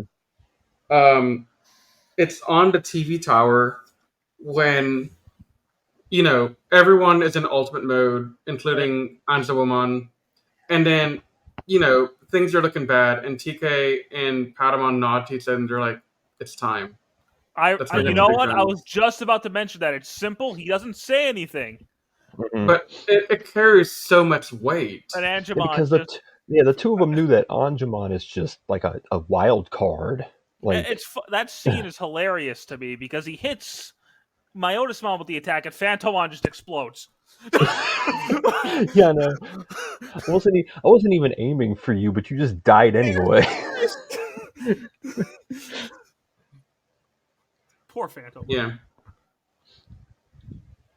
But the But reason why I said that the Piedmon moment was his moment to really break out was because throughout the whole Dark Masters arc, he was the only one. He was the weakest one, technically, Well, even I still, because mean, no, Angemon. I think he was the An, third strongest. well, I Well, mean, fourth. Angemon hadn't had a chance to digivolve yet, so he was still kind of like hiding behind Metal Garurumon and War Greymon and stuff like that. And And he I guess felt, Angelomon now too, yeah. yeah, and felt like he was left behind. So when I he never was saw it thrust, that way. I Yeah, mean, that's just how I I can see interpret what it. Patrick's Yeah, saying because I get it. three of the He's the four young, Dark Masters were defeated by War Greymon and Metal Garurumon. So what's Angemon really doing until and Piedmon? even the other member of the team that was his age, her partner had exceeded his, Yes. so he Well, may have felt left behind and just wanted to finally be on even ground with everyone else. I think Kairi is a different case that we're going to talk about in a minute, but Yeah, she is, but um, you can't say that it probably didn't, like, in the back of his mind, be like, why oh is no, mine the only one that absolutely, hasn't? Yeah, because it took till the end of their journey for Angemon to Hmm. reach yeah. the ultimate level. But I think my argument is Anjamon was on par with a strong ultimate from the get go. Only Hmm. against evil Digimon, though. But that's what we're facing most of the Yeah, time. that's true. I mean, Devimon, Myotismon, Piedmon, Oh, he couldn't do crap to Piedmon. but I mean, he did enough to Piedmon, right? Like he Angemon, held him not out. for like what 30 seconds. Yeah, but that's enough time for everything else to happen. I think I remember. Didn't Machine Dramon just knock him out in one blast? Yeah, because Machine Dramon is not a demon; he's just Machine Dinosaur Kid. He's a robot. Yeah. Yeah. But So no, Machine Dramon didn't help the case of Anjumon being OP, but literally, Machine literally when Malamitismon came out, Anjumon and Anjumon were the second line of legitimate defense. Like, after War Greymon and Metal Garurumon. Yeah. correct. Hmm. Because let's be honest, Garudamon, Megakabuterimon, What were they gonna do? Friggin' nothing. they didn't have Yeah. anything they could have done against Malamitismon. They didn't have anything they could have done Okay. against. First off, it's Venom Myotismon. Get your Myotismons right. There's too many of them. There's literally 3. Okay, 4 if you count Neo Demon from Cross Wars. Yeah, from Cross Wars. And that's what I'm saying. There's too many of them. There's how many Omegamon variants now? I lost count. We're not going there, Frankworth. we're But not going there. I But want to divert to Patamon for a little bit okay, since we haven't talked about him yet. Oh God! Don't back this kid into a corner. The funny thing is, I think Patamon is a really good symbolism of what Takaru doesn't see in himself. Where Patamon is it's just like Takaru. He's the weakest of the rookies, But he's by easily. far the Yeah, strongest of the champions. but when he finally gets around to, you know, getting into the fray of things, there's more to him than it seems. It's just like, yo, And back up. I don't want that because smoke. because Anjuman and Holy Anjuman are clearly the strongest of Of their the, respective ranks amongst the team. I, And like Magna Angemon might be stronger than Wargreymon and Middle Garurumon. well, he did a better job against Piedmon than they did. Yeah. But it's more of the epitome of big things come in small packages. Yeah. I like Patamon a lot. Always have. Oh, you can't hate that little guy. I mean, no, his evolution line makes absolutely no sense. But which one? There's like 3 different evolution lines for that guy. I mean, he's a hamster and then he's an angel. And then he's a And horse. And then he's a Yeah. horse. Pegasus. Yeah, he's also a Pegasus at one point. So I And in mean, 2020, he becomes a dragon. So wait, what? Godramon. Yeah, I forgot about that. Okay, I don't understand, but we're gonna accept that and move on. I mean, it happened. It actually Yeah, happened. Yeah, that was weird. Holy Dramon made sense, but I don't know where Godramon came from. I guess to give them equivalence. Yeah. yeah. But anyway, let's move on to the 8th Digidestined because of course we have to have a 6th Ranger in our group. Oh Kari. my god. Okay, Toei just so I'm gonna couldn't start hold off. himself. I'm gonna start off by saying, Kairi is the most confusing member of this group. Did you Yeah, call her? Hikari. Did you call her? Did he Kyrie? crossed over Kingdom Hearts? Just for you, Diana. Just for you. You know what, Rizwan? Yeah. Like, nothing about her made sense. Like, okay, I understand And I love Exile's every story. minute of it. like she's like literally like the embodiment of like holy light. And honestly, She we was- don't understand her story until Try, I don't think. Because we have that whole Dark Um, Ocean thing in 02, which goes. I feel like freaking Kari Nowhere. serves as a plot point for Tai. I don't think that they originally planned to have her be a Digidestin.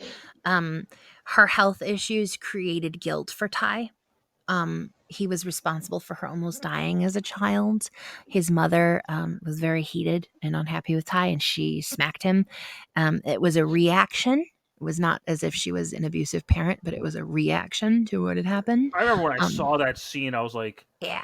"Oh, I think that also served as like, you know, just hardship for Tai as a child. He struggled with feeling guilty when he went home in episode 21. That was such a beautiful episode. And that's one of the best episodes of the original Mhm. Digimon Adventure." And, you know, again, she wasn't feeling good. She was sick. Probably she would have been at summer camp with them had she not been sick, because he goes home in episode 21 and it's the same day he left for camp. In that flashback, when he takes her out to play soccer, didn't she almost die? She did. They called an ambulance because she collapsed because she was dehydrated. Her fever was so high. And I'm sure Ty's like, "Oh my god, I almost killed my sister." As a What's child, wrong for with me? sure. That's why he's so overprotective of her, because he doesn't want to see that happen again. No, he doesn't. Yeah, And I really don't- think she served as a plot device in the beginning, but I think they saw an opportunity with bringing in an eighth child. Yeah, Well, they had a trope Hikari to is. fulfill. I wonder Yeah, if Hikari was. It felt like she was more of an ideal than a character, because she Yes. felt very. She Mary felt like Sue. a very, very religious equivalent type of character, where her crest is light. Well, what the crap does that mean? it was almost It like means Gatomon whatever. got all the development that was meant for Kari. Yeah, it's like the Yeah, crest of essentially, light. the way, and that's the thing. I loved Kari as a child, but she's essentially a plot device for both TK and Tai. because it's Yeah. hope and faith. I and know it's God- light, And but Gatomon. it's And Gatomon, yeah. well, yeah, but Yeah. Gatomon wouldn't exist if there were no Kari, is what I'm getting at. Basically, she was brought in to be the contrast to TK in the same way that Matt and Ty are. It's Mhm. hope and faith. It is, and they called it light Yeah. because hope and faith would be a cliche. But two twin holy angels, you know, and it's a parallel relationship of what Matt has with TK. You know, She's a plot device for Ty, and she's a plot device for TK for sure. Diana, renaming her crest a crest of faith would have been a little bit Made probably more would have sense, made more right? sense. It would have Yeah. made more because it would sense. have been Yeah. a It's lot just more on because the Ikari nose. translates to light. So literally, she has the credit Yeah. of herself. Yeah. Yeah, like she's more of a metaphor than a character. Mhm. And it's Because if you think about it, everything that quote unquote light represents is supposed to be good, pure, holy. It's like, okay, so it's faith. It's having faith and in something. It's hope and faith. Hikari's character is very soft. She's very protective. She's Mhm. like she doesn't get mad. She doesn't hate anyone. I mean, I She's think just I do remember though the Numamon thing really struck her when Mhm. yeah. when That was kind of the thing. Machinedramon killed all the Numamon. She was like, She's a "Whoa!" she's a very protective of life girl, Yeah, Mm-hmm. because she saw that they and were defenseless. I mean, yeah, Numamon and she really wants is to help. defenseless Digimon. Numamon is literally the weakest Digimon. Yeah. And seeing people fail hurts her, Yeah, but also fuels her to make sure it doesn't happen anymore. And yeah. it's a very simple character, but it's also, I guess, not as interesting, especially seeing how wasn't around for half the But I'm season. saying she's also like a late addition. She doesn't join Yeah. the team till what, episode 37? Yeah. Officially, yeah. Like, because that's when Angelomon shows up. I mean, they build her up throughout the whole Myotismon arc, but I mean, they build up a lot. They make her feel like a real character in the season. But well, the problem is too. Once they say there's an 8th Digidestin, your brain's like, so it's Kari, right? yeah. It's way too obvious. Yeah, at the end of episode 21, there's a Digivice sitting in the house, isn't It's like, there? And yeah, Ty there says, is. you Yep. know, Mhm. that's not the last I'm going to see of Kari. Yeah. So they had Well, some no. inkling that they wanted to go in that direction, I believe. But The line is in the dub, at least. Ty says, "Well, this isn't the only time Kyrie is going to interact with Digimon. Still enter the You did Digimon it again. world soon." oh yeah, okay, so it's literal foreshadowing. I don't know what it is in the Japanese version because you know the English dub came out probably 3 months after the Japanese one. But yeah, I mean, if they straight up said it, then So who knows? Maybe she was planned to always be a Digidestin. I don't I know. think she was planned. I think she was from the beginning planned. Okay, so if we're looking at Digimon from the same way that I look at some Power Ranger seasons, Don't do this to me. I'm gonna do it. well, actually, they up to Devimon that first arc. A lot of shows will only do like That first they'll arc. only get ordered. Yeah, they'll only get ordered a certain amount of episodes. So I feel like they did up to Devimon. There was no Kari. I think after that point, because it's episode 21, isn't the Devimon episode like 19? No, Devimon's situated in episode 14. 13. Oh, Yeah, okay, 13. okay. So they ordered 13 episodes. So Kari was probably an afterthought after that point because 21. Yeah. Well, I think 21 is they really weren't. They probably weren't expecting Digimon to be as popular as it was, yeah. and they were like, "Oh, okay, Yeah. cool." And I mean, that's the thing is, Kyrie was an afterthought for the season, I think. But they also needed a reason to bring the entire team back to the human world to show what the human world is like. Yeah. And so they had to bring Ty. The only reason they brought Ty to the real world is to introduce the idea of his sister and for them to have that little foreshadowing of who the sister will be in the future because they wanted the Myotismon story. So they had Kyrie planned because they wanted her to be instrumental in the Myotismon story. And then after that, she's kind of there, and she serves as a plot device for Ty. Honestly, after Myotismon's defeated, she doesn't do much of anything. No, she gets sick, and that's it. Like the most memorable thing her and Gatomon did in the Dark Masters arc was that very goofy Anjouwomon Lady Devimon slap fight. Okay, That was We're gonna amazing. talk about that in the dub versus sub later. Hmm. But Later. We've been going for 2 hours. Yeah, we're gonna go for another hour at this point. hi, have you met Frankie? Me? This isn't my fault. No, this is a you, me, and Frankie special, Riz. We've been doing this for a 10, long 10 time. plus years. And just think, we have a lot of Digimon podcasts to go. Oh, yeah. Boy. The next one's probably going to be worse. Oh, the next one's gonna be much more negative. I don't know about that. We'll see. No, 02. We'll Oh see. boy. Anyway, so Gatomon gets a lot more development than the other partner Digimon. And I mean a lot more because she starts as a villain. And as a kid, I'll be honest with you, I had no idea she was a champion level. No one No, did. I had no idea. Until she evolves to Ultimate, I was like, wait a minute. Gatomon's been a champion this whole time? I had no Well, they idea. did. No, there was a moment in her backstory where she was explaining where Vamdemon found her and basically, I guess, torture trained her until she could digivolve the champion on her own and stay there for strength reasons. Yeah, maybe in the Japan, you know how they have the Digimon Analyzer thing? Mm-hmm. In the Japanese version, they probably did say Gatomon adult level or Tailmon adult level. In the American version, they don't. Mm-hmm. So, I mean, it also should have been pretty obvious when she was kicking Greymon and Kabuterimon around like nothing. Like, she had to have been at least on their level. she was just smacking him around. Like, Yeah, I mean, in the castle scenes, she's just owning everyone. this little kitty cat. But she has a really close friend in Wizardmon. And, when Wizardmon dies.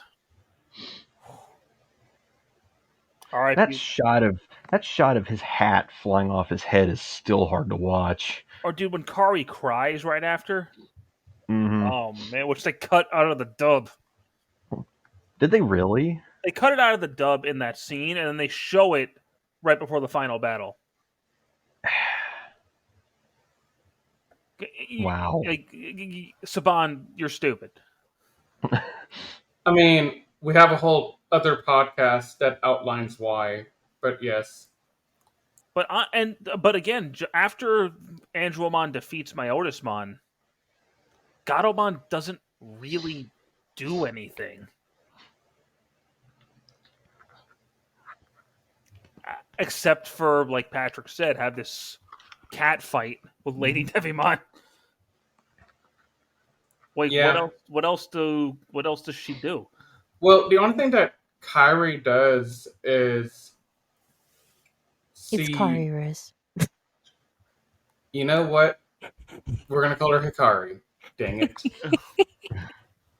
I mean, the other thing I remember her doing is powering up Agumon to defeat Machine Dramon. No, she also is taken over by some spirit. Homeostasis. Yeah. Which is a huge plot point in a later movie, I think. Or Try. Yeah, and Try. So you gotta wait a long time to get that story. I love Digimon so much. But now let's go ahead and talk about our first major antagonist, Devimon. Devimon with the bad touch. Touch of evil. Oh god. I mean, he exists. Devimon, he's kind of, I don't know how to describe him, honestly. He's only in it for 4 episodes. And he's really just he's kind of just there to trigger an Angemon evolution. Like, he never felt like a giant threat to me.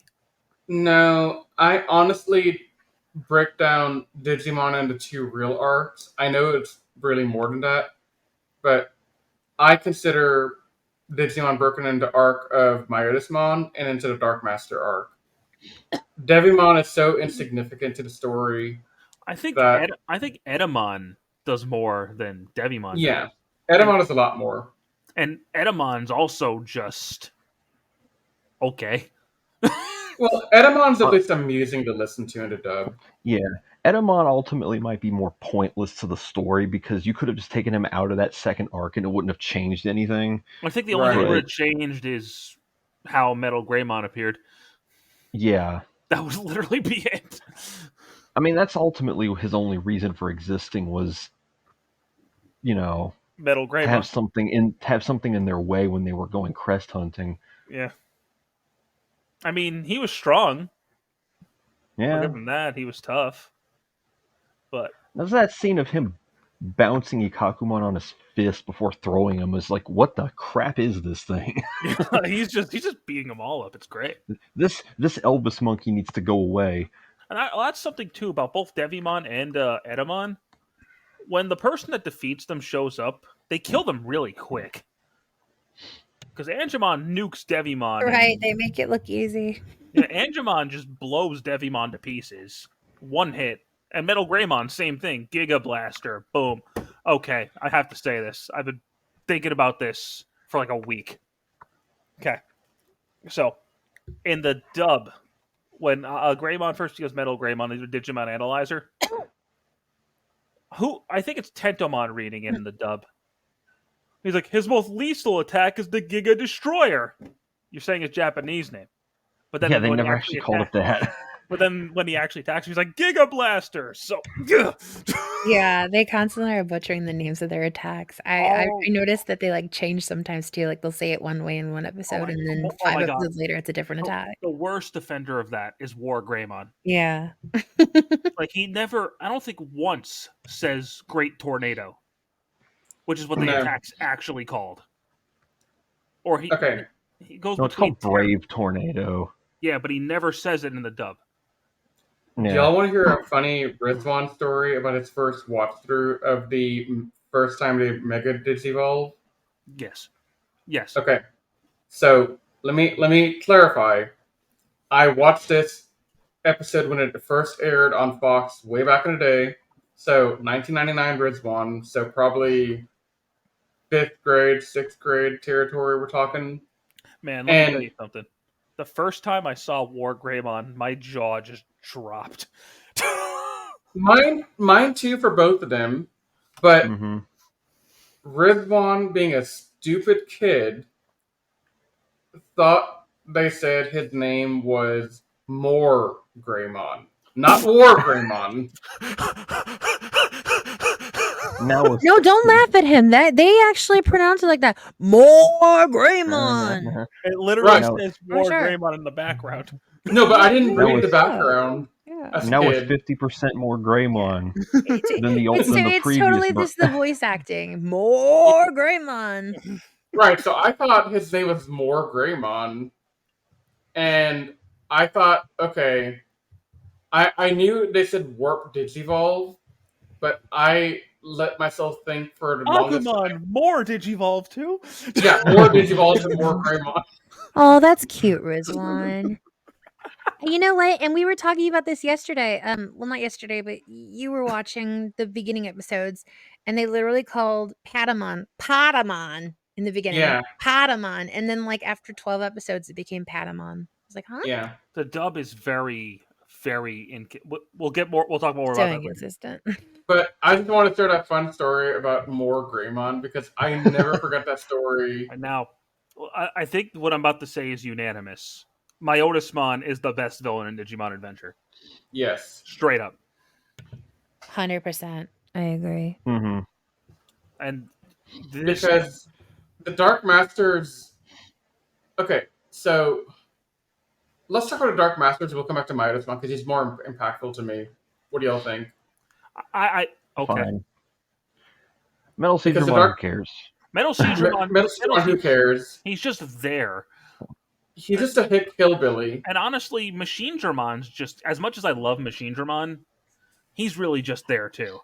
Yeah. Honestly, though, I will give Machine Dramon props for being the most direct. Dude, he Because- is a psychopath.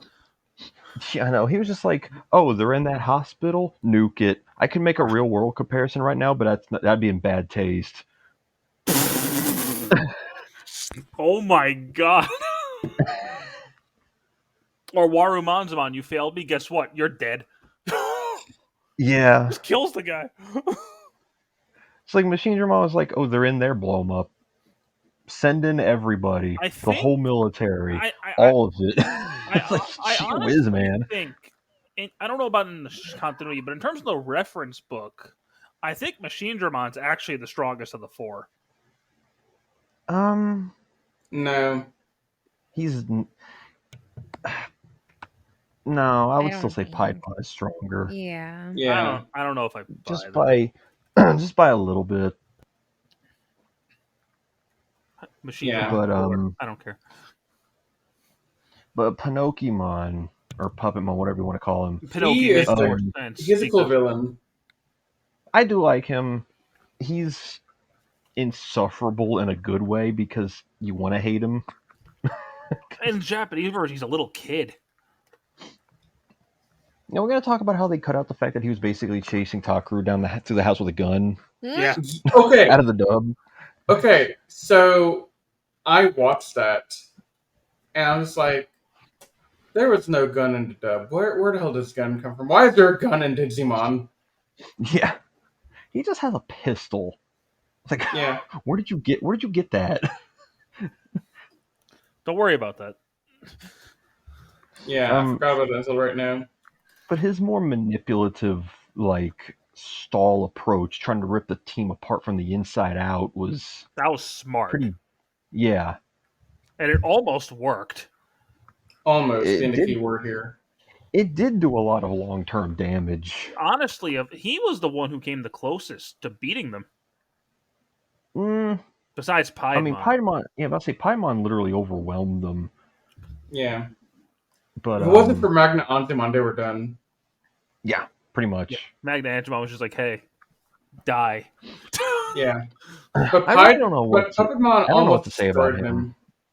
I don't know what to Piedmon? say about Piedmon. Yeah, I don't know what to say about him. He's Evil, archetypically an evil guy. he's just a stereotypical evil clown. Yeah. I mean, a Piedmon's honestly not all that interesting. No. Which is why I wanted to get them out the way first to go back to the real villain. Yeah, so my Otismon is... Did anyone else notice he has two different colored eyes? Yes. I thought that He was... has heterochromia. Yeah, he does. He does. I didn't notice. Yeah, it's a neat detail, and he actually acts like a vampire. Because I think there's one Yeah, episode where he no, actually that was- drains somebody's blood. At I least never one. noticed the heterochromia. That's cool. I'm gonna Yeah. have to look for that now. My cousin has heterochromia. Yeah, it's neat. But he is evil. So This evil. guy is evil. This guy. And I don't think they ever really beat him in a direct fight until Angelomon showed up. He was also Pretty much. of all the villains, he was also by far the most active. Because Edamon, they only really fight him like once or twice. Devimon just the one time. The Dark Masters, whatever. But my Otismon's just like, I'm gonna get stuff done. Like when he goes after Lilymon and just takes her out in one shot. Yeah. That was brutal. Brutal to watch. Or to fight with him and Wergarurumon after he killed Pumpkinmon and Gatsumon. Dude, he was wrecking poor Wergarurumon. Dude, I felt so bad when he killed those two. But dude, they didn't do anything. They didn't do anything to deserve They that. just wanted to hang out and go to Hollywood. That's all they wanted. No. And Wergarumon's like, nah. And Minosmon's like, I'm gonna just Hey. beat you up. He just terminated their employment. It's fine. No, the he Dutch- That's terminated what them they in the all said. process too. I'm gonna send you to my dungeon. Did They, you roll? No, they were you- his you killed- employees. He terminated them. Like, Yeah, that's what they all say. in the dub, doesn't he say I'm gonna send you to my dungeon and did you roll? No, you killed them. Yeah, he just outright kills them in the original version. Like No, he He kills them in the dub too. No, because I think he says, No, "I'm gonna send you to there's my a dungeon name. in the world." Yeah, there's a line where he says, "I'm going to send you to my dungeon in the digital world." It's a But no, censor. no, they're dead. You literally see their body parts delete. They are dead. Yeah. No, I Yeah. saw the body parts delete. That's how I'm kind of wondering. Maybe I saw like an unedited version or something No, that's No, recently. they left that part in the dub. I don't know why, because it kind of contradicts with what Vandermon said. like But he literally killed them. Yeah. yeah. He killed a Dark Tyrannomon too after Lilymon beat him. Mhm. Yeah. He's just killing his henchmen. Like, oh, you failed. Okay, die. And then there's Yeah, Demi he was Devimon who's just like And egging him on until he dies. yeah, consume. yeah. I will say this: when he becomes Venom Myotismon, he is a lot less interesting because then he's really just a big monster. Well, I mean, it was meant to be the final battle. There wasn't meant to be anything more complex to him than that. But the fact that that wasn't the final battle is borderline confusing. Because Which that one the Battle of Venom Myotismon feels like the final battle. of the season, right? Yeah, tell me it doesn't. No, I think it should have ended there. But then we got the Dark It would Masters. it would have been a good ending if they chose to do it. Yeah. But then Apocalypse, the actual main antagonist. This is just like Mimi, where the dub and the English version are two completely different characters. The dub ruined this guy. Like In the in original Japanese version, he is demented. like he's ripping his own skin open, and I don't think the dub really explained what he was very well. no, because because the No, they. because the Japanese version basically says that he's the encompassed soul of all of the Digimon who died due to them not being able to digivolve, and they were jealous of the Digidestin's partners.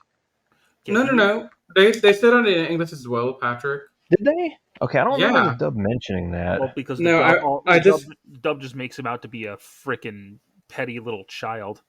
I just Yeah, finished watching the finale like 20 minutes before we yeah, started recording, yeah. But the and Japanese version gives it off better that he's basically just a vengeful spirit. Well, he also no, they do a pretty good job explaining in the dub too, in my opinion. but Yeah, when do you But but get the pizza? When I get the but the crust? pizza line is the thing that kind of ruins him, though. mhm. They take away a lot of his like serious dialogue in the dub to where he's not threatening. Yeah, and see, this is something that Patrick will probably get tired of me saying over and over again in different podcasts, but I I believe in a story's villain being measured by a threat factor. And if your threat factor is not menacing enough, then the entire thing is a waste. Now, let me tell you something. In the original Japanese version, he is He had a threat absolutely factor, yeah. terrifying. Oh yeah, But in the dub, his threat factor is you know? Well, I mean, because he literally kills them. yeah. Yeah. Essentially, Like as far as I know, he's the only Digimon villain to actually kill his enemies. Or main villain to kill the Digidestin. They come back, but he killed them. Yeah. Myotismon in season 2 didn't do that. D Reaper didn't do that. Lucamon killed Koichi. Yeah, I was about to say, I thought that happened. yeah. Nothing happened in Savers like that, and nothing happened in Crossroads. And after that, I don't know anything about like the other Well, seasons. Shoutmon did temporarily die, He but came back the very next episode. again, the next episode. So But regardless, like, but also, I also feel like when they actually battled him at the end, they took him out way too fast. yeah, I Apocalypse? don't think. Yeah, I don't think he was as powerful as he let himself No, on. Because he honestly, was like, not that great. we're jumping the gun a little bit. I feel like if Omnimon was here, he would have killed Apocalypse in like 10 seconds. Obviously, No, I think honestly, War Greymon and Middle Garurumon could have done it on their own too if they had not just finished fighting off Piedmon.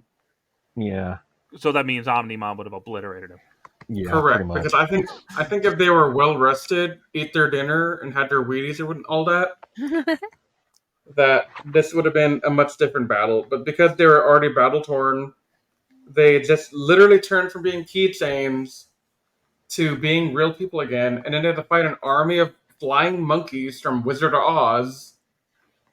Like, let's talk about that for a second, because that's a real thing that happened. Yeah, the Vilemon. Yeah, so I Mhm. mean, they're not in the best state. They're not coming in at this like well rested and ready to go. They're battle torn. They're just beaten down. And so, they're just not at their full strength. I think if they're at their full strength, this would have been a very different battle for them. You might be right. You might be right. But that's why I think Myotismon should have been the final villain. Because he was the best villain, the most I interesting, the most intimidating. honestly, I do genuinely like Apocalypse for the role he filled, where it was like he was like I said, he was a vengeful spirit of Digimon who were mad that they died because they couldn't digivolve to keep up. And it was implied that he kind of created Devimon, Edamon, Vamdemon, and Well, the I think Dark they straight up Masters. say he created the Dark Masters. Yeah, So he is the reason behind everything. yeah. And I kind of wish that they gave him another episode to really flesh him out a little bit more. I wish he had been built up throughout the whole series. Yeah, maybe like drop hints here and there that there is a bigger puppet master to the whole thing. Because it's evidently clear he's more powerful than all the other villains, but he's only in it for an episode and a half, and he just dies. More or less, yeah. Yeah, that should have been dragged out a little bit longer. Because they've killed him within 7.5 minutes of the final episode. It doesn't Mhm. take them long to kill him. I mean, No. honestly, Puppetmon had a longer arc than he did. Yeah, Puppetmon had the longest arc of all four of the Dark Masters. Technically, Machine Dramon did because he was around for 2 full episodes. Oh yeah, Machine But Dramon wasn't Puppetmon around for like 4 episodes? Puppetmon was Longer than that. Yeah, so Metal Sheet Dramon and Machine Dramon had 2. Piedmon had 3, and then Puppetmon had 4. 4 or 5. Something like that. Because there's a weird edit in the dub where Metal Sheet Dramon's death was added to the beginning of the next episode, where it was supposed to be the end of the previous episode. It was weird. Oh yeah, they did do that. It was weird. The episode ended with War Greymon in Metal Seedramon's mouth. When that episode was supposed to end with Metal Sheet Dramon. Them burying Waymon Mm-hmm. was where that episode originally ended. Yeah. That was a weird edit. Yeah. Speaking of that, I think it's time we finally get to the difference between sub and dub, or mainly the dub issues. Okay. I'm going to start off by saying the Digimon rap song or whatever is terrible. Because I know that's... from the Digimon movie? No, the thing... The English theme song. Digimon? No, not that. Yeah. I'm talking about like the song at the end when they're all going home. Hey Digimon, Digimon. Oh, the Hey Digimon song? That song makes me want to rip my ears off. Because that was supposed to be their like replacement for Braveheart. No. Yeah. And I think they waited like 23 episodes to even use Hey Digimon. Yeah. But I will say, with that said, I really enjoyed the instrumental background music that built tension throughout the season in the dub. So the funny thing about that is they pulled all that straight from Masked Rider. I know. Yeah. They just used recycled music. Well, I mean, who watched Masked Rider? Okay. No. Hold up. It popped up in A Friend in Need 3-parter in Mighty Morphin Season 3. That's where I first heard it. And when we were doing our a review a while back, I had to stop and be like, wait, is this the freaking Digimon music? Yeah, because I think it was created for Masked Rider, but because they put Masked Rider in that Power Rangers episode, they used the music in that episode. And then when Masked Rider tanked, like, well, nobody watched Masked Rider, and we'll just recycle it for our dub because we can't license the Japanese music. I'm glad we don't have that problem anymore. Mm-hmm. But oh my god, so something about the dub that drives me up a friggin' wall is they get attack names and character names wrong all the time. Like I think there's an They episode where Gabumon yells Howling Blaster instead of Blue Blaster. had. And Howling Blaster's Garumon's attack. Yeah, you could tell it was early dub shenanigans. I mean, granted, like every dub With at the Saban. Yeah, yeah, it's a like, Saban thing I mean, too. every dub at the time was changing character names, so whatever, right? Like, I'm not upset that like Gatomon is no longer Tailmon, right? But when you deliberately say Giga Destroyer and then few seconds later say your actual English attack name, I have a lot of questions. Or like War Greymon saying Nova Force instead of Terra Force half the time. Even though it's supposed to be Gaia Force, but yeah, whatever. I think though the worst thing for me in the dub is after he kills Metal Seadramon. It's supposed to be a moment of silence because Waymon had just died and you just drilled through this big sea dragon's body. But you're making bubble bath jokes.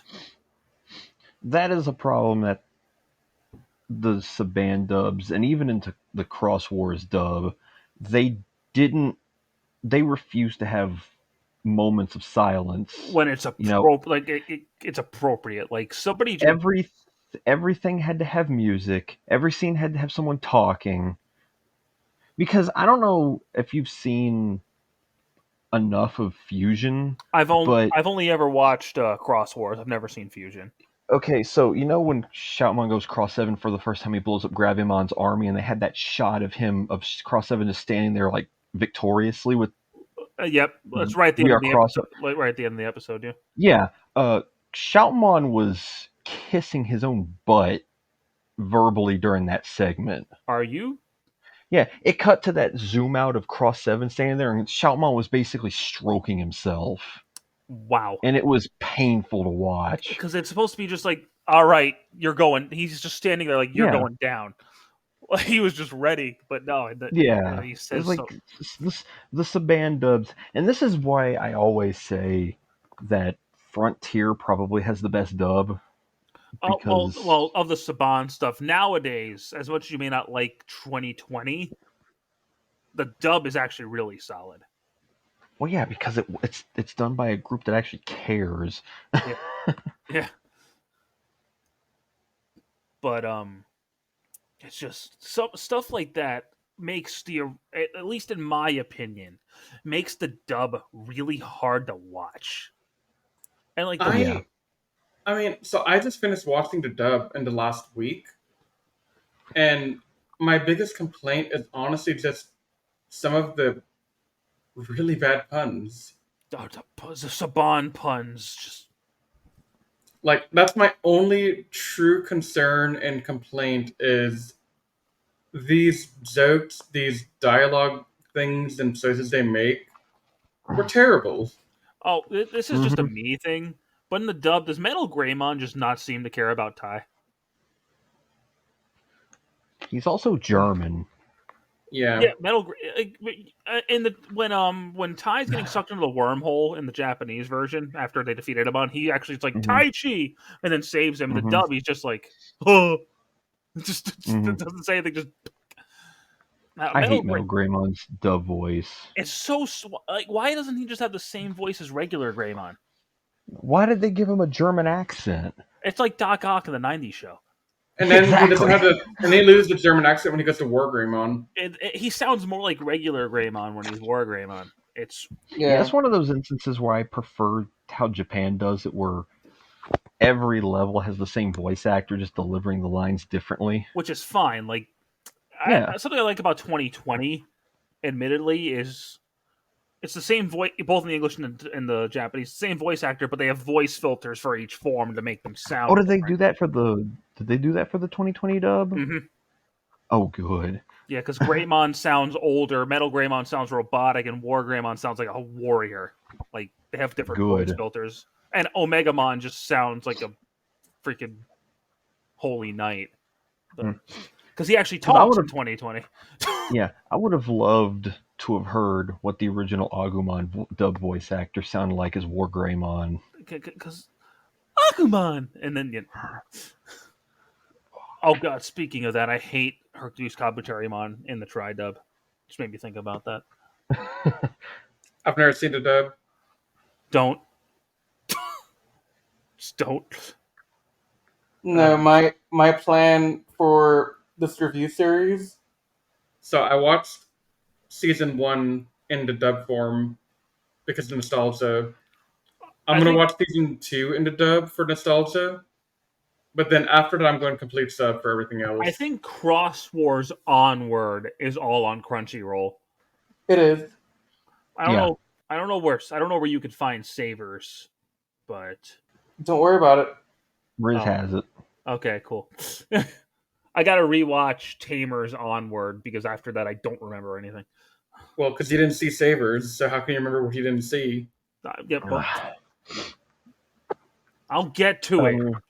And I think Patrick, we've hit on 12 everything. years later. Patrick, 12 years later, we're finally going to get him to watch Savers one day soon. The world will be complete. Oh. No, the world's going to explode. Well, I still haven't. 20 I haven't watched Atmon yet either. Nobody cares about Atmon. We have to review it. We're going to review it, but I'm just saying, we've tried for over a decade to get you to do Savers. I just never did.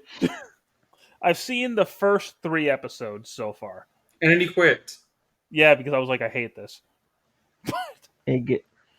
Trust me, it gets better. It gets a And lot I better. say this as someone who loves the first 10 episodes or so of Savers because I love how stupid they are. Yeah. But it gets really good after a while.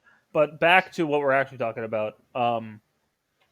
Butterfly or the Digimon song? Butterfly. What kind of question is that? Butterfly all the way. Braveheart all the way. Braveheart. What's the other insert song that they only play like Oh, once? 07. I only remember them playing it like the one time. Yeah, It's when they were not building the raft to get off of File Island. And they never play it again. It was used as a credits theme for one of the Try movies. Yeah, it was. That's something That's I gotta interesting. admit I do like more about the reboot is that there are more inserts. More music. Oh, the 2020 OST is incredible. Well, just in general, the soundtrack of most Digimon shows, at least Japanese version, is fantastic. Mhm. Yeah. And the voice acting in the dub is a little spotty. And I feel like they changed voice actors halfway through for a lot of people. Like Tentomon, I know changed.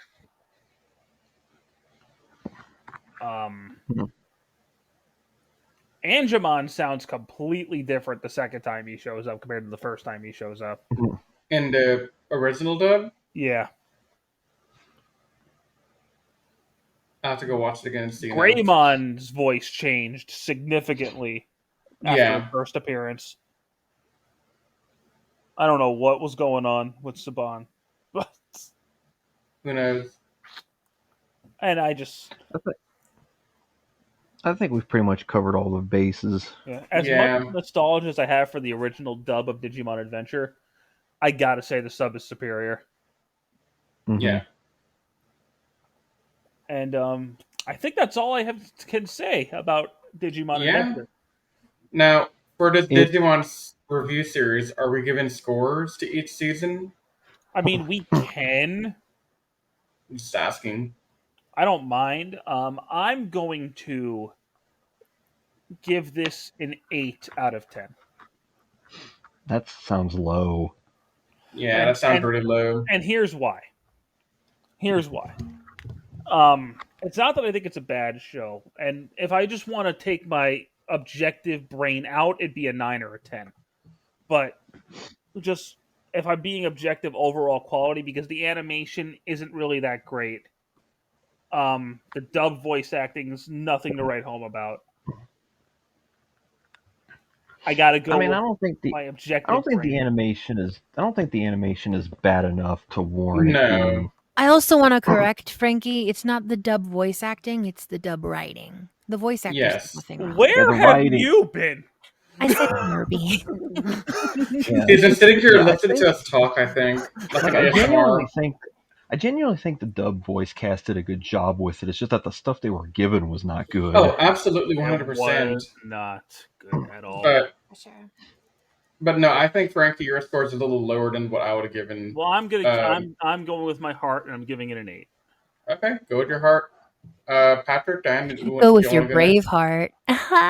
Show me your Yeah. brave heart. Seeing how I still think that it is the best written character wise, and Riz knows this, that character writing is more important to me than anything else when it comes to shows. Yeah. And the character writing in this season to me is still untouched compared to other seasons. Tamers is close. I'll give it Tamers that, is the closest one we got. Tamers, I but have to give a fair rewatch because somebody ruined it for me. but this to me this is the best. Yeah. I if I have to give one season a 10, this is the one I'm giving it to. I agree. 10 out of 10 for me. Chef's kiss. Mwah, mwah. Mhm. Yeah, I'm going with a 10 as well because okay, there's a lot of deep layers to this. So, Patrick, you mentioned Oh, the superficial level of it with the character development, but mhm. I think this is also really ahead of its time in terms of that dialogue on mental health and Yep. exploring these complicated issues of being adopted, of having issues with your mom as a single parent, dealing with, Divorced family. just divorced families and dealing with screwing up with your sister who almost died because of you. Like, these are all heavy topics. Not to mention Zoe's tragic thing about med school and the pressure she's going through in the Japanese school system. Like, there's just so much trauma going around. And they do a really freaking good job of not making this the tie and match show. Which, if I'm honest with you Mhm. guys, the reason I quit watching the 2020 is because I was tired of it being the tie show. Mhm. Oh, it is Oh no. absolutely the Tai Chi show. Right, I didn't like that, so I stopped watching around like No, I episode don't blame 14 or you. 15. Well, So you're gonna have to finish it at some point. if you finish Savers, I'll finish this. Well, okay, we have to do Savers first. Right, so if you do it, I'll do it. Okay, I'm just gonna come in blindly, make up stuff about Savers that didn't actually happen, and get corrected the whole time. That's what's gonna happen if I don't watch it. Yeah, but no, I think this season did incredible, laying the foundation. And there's a lot of seasons in this franchise that I would say are not that great, but there are at least There are the two. 4 that I think are top tier, and then the others are just kind of there. I consider at least three to be top tier, and then the others are kind of like, okay, I can accept this. There's only 2 I legitimately consider bad. Yeah, I'll give you that. Yeah. I might say three, but I it think depends you on how you both. define the movie. I think you both know which 2 seasons I'm talking about. Yes, I'm also uncertain on how I want to define one of these things I might call a season or not. Are you So guys that might talking consider about Ghost Try Game is- and Applemon? No, I was No. talking about 02 and Hunters. Yeah. I consider Try its own season because it is 25 episodes, so you can count it as a season. Okay, then That's yeah. what I was Okay, saying. 3. Is I Okay, didn't know 3. if Try was a season or was it a set of movies. That was my Nah. confusion. I mean, it is an OVA, but there's enough episodes to where you can count Well, it as a if season. you watch it Yeah, on no, they Crunchyroll, released put it into them 4 episodes. exactly when they were airing sub only Crunchyroll. They were episodic. The Yeah. movies were released in theater as a chunk. And I think if you buy the Mhm. Blu-rays, it's the full. Yeah, movie. unfortunately. So Yeah. if you look at it that way, it is a 25 episode season. Yeah. But So no, those are my three. Well, okay. I don't like Hunters. I don't like Try. I'm not gonna say I don't like Adventure 2 because honestly, I've talked to Diana a lot over the last couple of years, and when Diana talks about Adventure 2, there are things she says that I'm like, wait, that's the story point in Adventure 2. I love the Ken arc. I will go on for hours when we do that podcast. That's the only good thing you'll hear me say about Zero Two is the Oh. Ken Aru sub. Kennymon and Mummymon who? Oh, we cover what? Blackboard Uh, Greymon, huh? Look, Oh. No, but- I liked Aru Kennymon in her one episode appearance of Ghost Game more than her Yeah, entire but- saga Oh, in yeah. Zero Two. Yeah, but I don't remember anything really about O2 beyond like the first 10, Oh, good. 15 It'll be a fun episodes. rewatch. Right. So that's why I'm saying I'm going into this open-minded because I don't remember much of anything about it. I hate this. So Well, we'll see what happens. we'll have- yeah. Either this will end up with me liking it a lot because I hadn't seen it in a while and I can give it a fresh look, or I want to remember, oh god, this is why I blocked it out of my memory. Maybe you should rotate this time, and instead of doing dub, you should do sub, because I think No, I'm doing dub. Yeah, it's gonna be bad. It's gonna be rough. I mean, I love it, but it's gonna be rough. I'm doing the dub for this one, and then after I'm going to go complete sub. Never again am I going to dub after O2. I refuse dub after that because Do you know, I actually liked the Frontier dub, and I watched it for the first time at 22 years old. And It's I was one of the like, best "Hey, this is Digimon good." dubs for sure. it's a good dub. But I like the sub too for that one. Yeah, I was very dead set against it when it first premiered, like back in the day. I was like, "What Because is this?" it's Like, Digimon Power Rangers. yes, it was Digimon Power Rangers, and I was like, "Where are the partners?" Like, it I'm was- gonna say this real quick before we end this. Frontier is legitimately underrated. It is. Oh, are we ending already? It's so soon. It's so early. It's Die. 2.5 hours. Okay, you know what? We're done. We've all given our 10. Yeah. Frank has given an 8. Because So Frank the is we're correct. done. So the overall We're just- score is a 9.5 out of 10. More or less. I just did the math. 9 Wow, and you do 3 math? quarters, Frankie. 9 and 3 quarters. No, it wasn't. I did the math. It was 9.5. Anyway, thank you guys so much for listening to four nerds talk about shows with talking hamsters and dinosaurs. That's such a great name for this. 4 nerds. I mean, yeah. To describe your favorite anime badly. 4 Kids nerds walk around with talking discussing hamsters and dinosaurs. He's a chicken nugget with wings. It really is. My dad used to call Patamon an ottoman. He's He so is cute. an ottoman. Okay, we Okay. should get out of here. All right. Yeah, we should get out of here. Okay, guys. Again, thank you so much for listening in today. We will see you as soon as possible for actually the 2 Digimon Adventure movies we're going to be doing next. Yay. Good night, Anime Secrets.